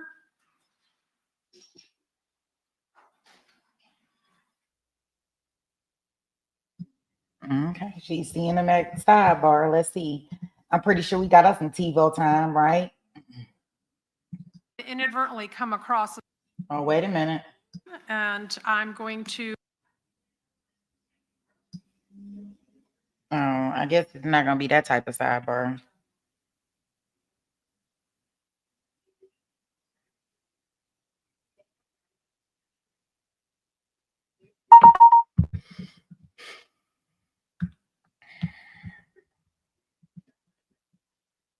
Let me see what she gonna be talking about. we're going to take a little bit of an early lunch recess at this Yeah. time, and I'm going to ask you to leave your notepads on your seats, and we will lock them, secure them, and return them to you.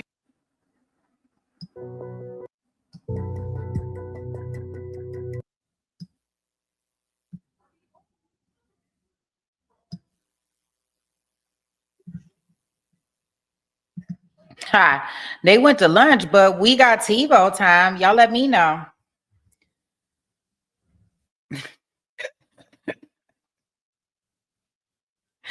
What shall we do? What shall we ever do?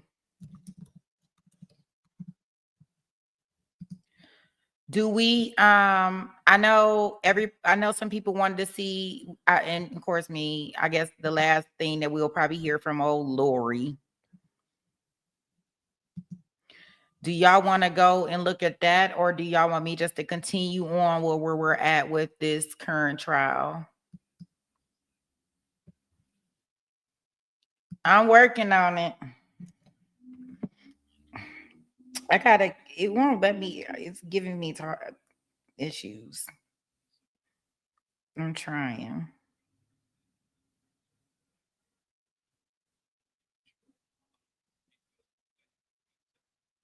Let's see here.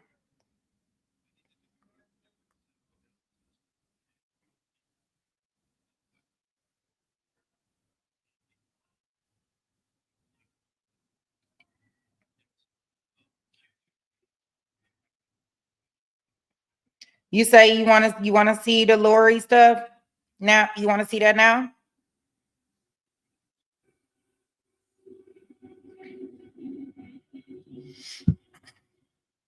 Let's see.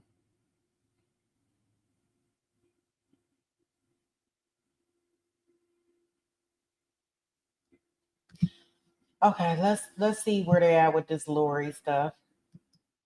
Lori, I'm so tired of her.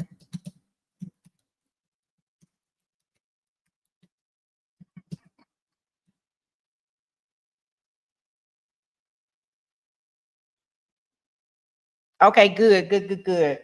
Yeah, it's like giving me all types of issues with trying to upload this other one. It's about getting on my nerves. That's what I can tell you.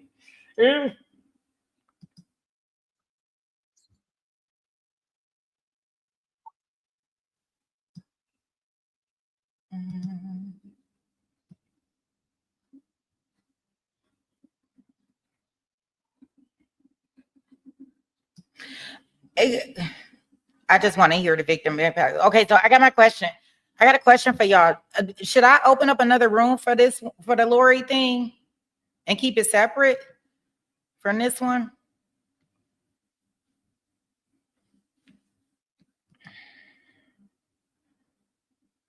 I mean, I know y'all we always willing to do some musical chairs. I mean, I would keep this one still open, but I'm just thinking in regards to keeping stuff separate, because I don't really have a lot of stuff on Lori because I wasn't streaming when she was going through her cases. So I don't have a lot of stuff on her, but um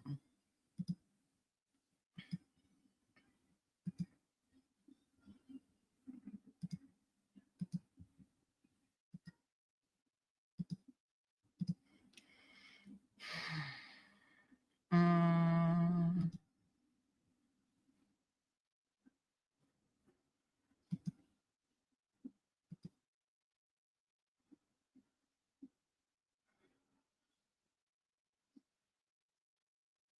okay. Okay, yeah, keep them separate. That's what I was thinking because it would just like be, and it looks like that is going to be a wow, right? At least from what I can tell, from what I'm looking at.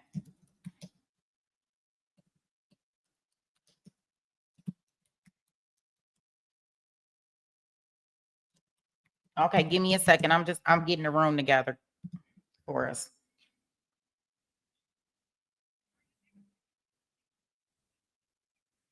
Mm.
Okay.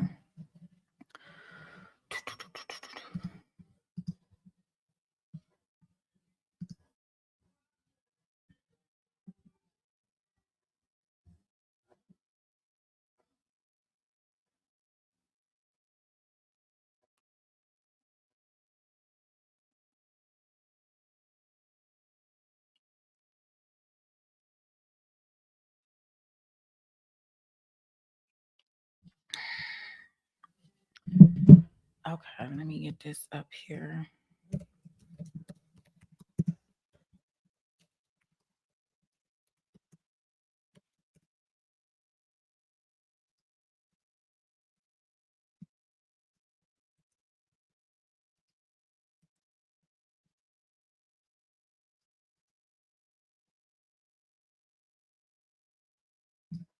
I should have went down there to see that, the jewels.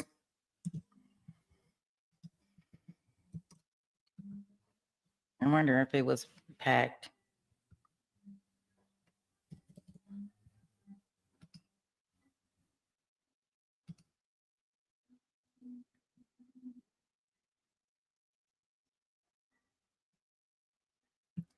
Okay, give me 1 second. I'm opening up the room and getting the link.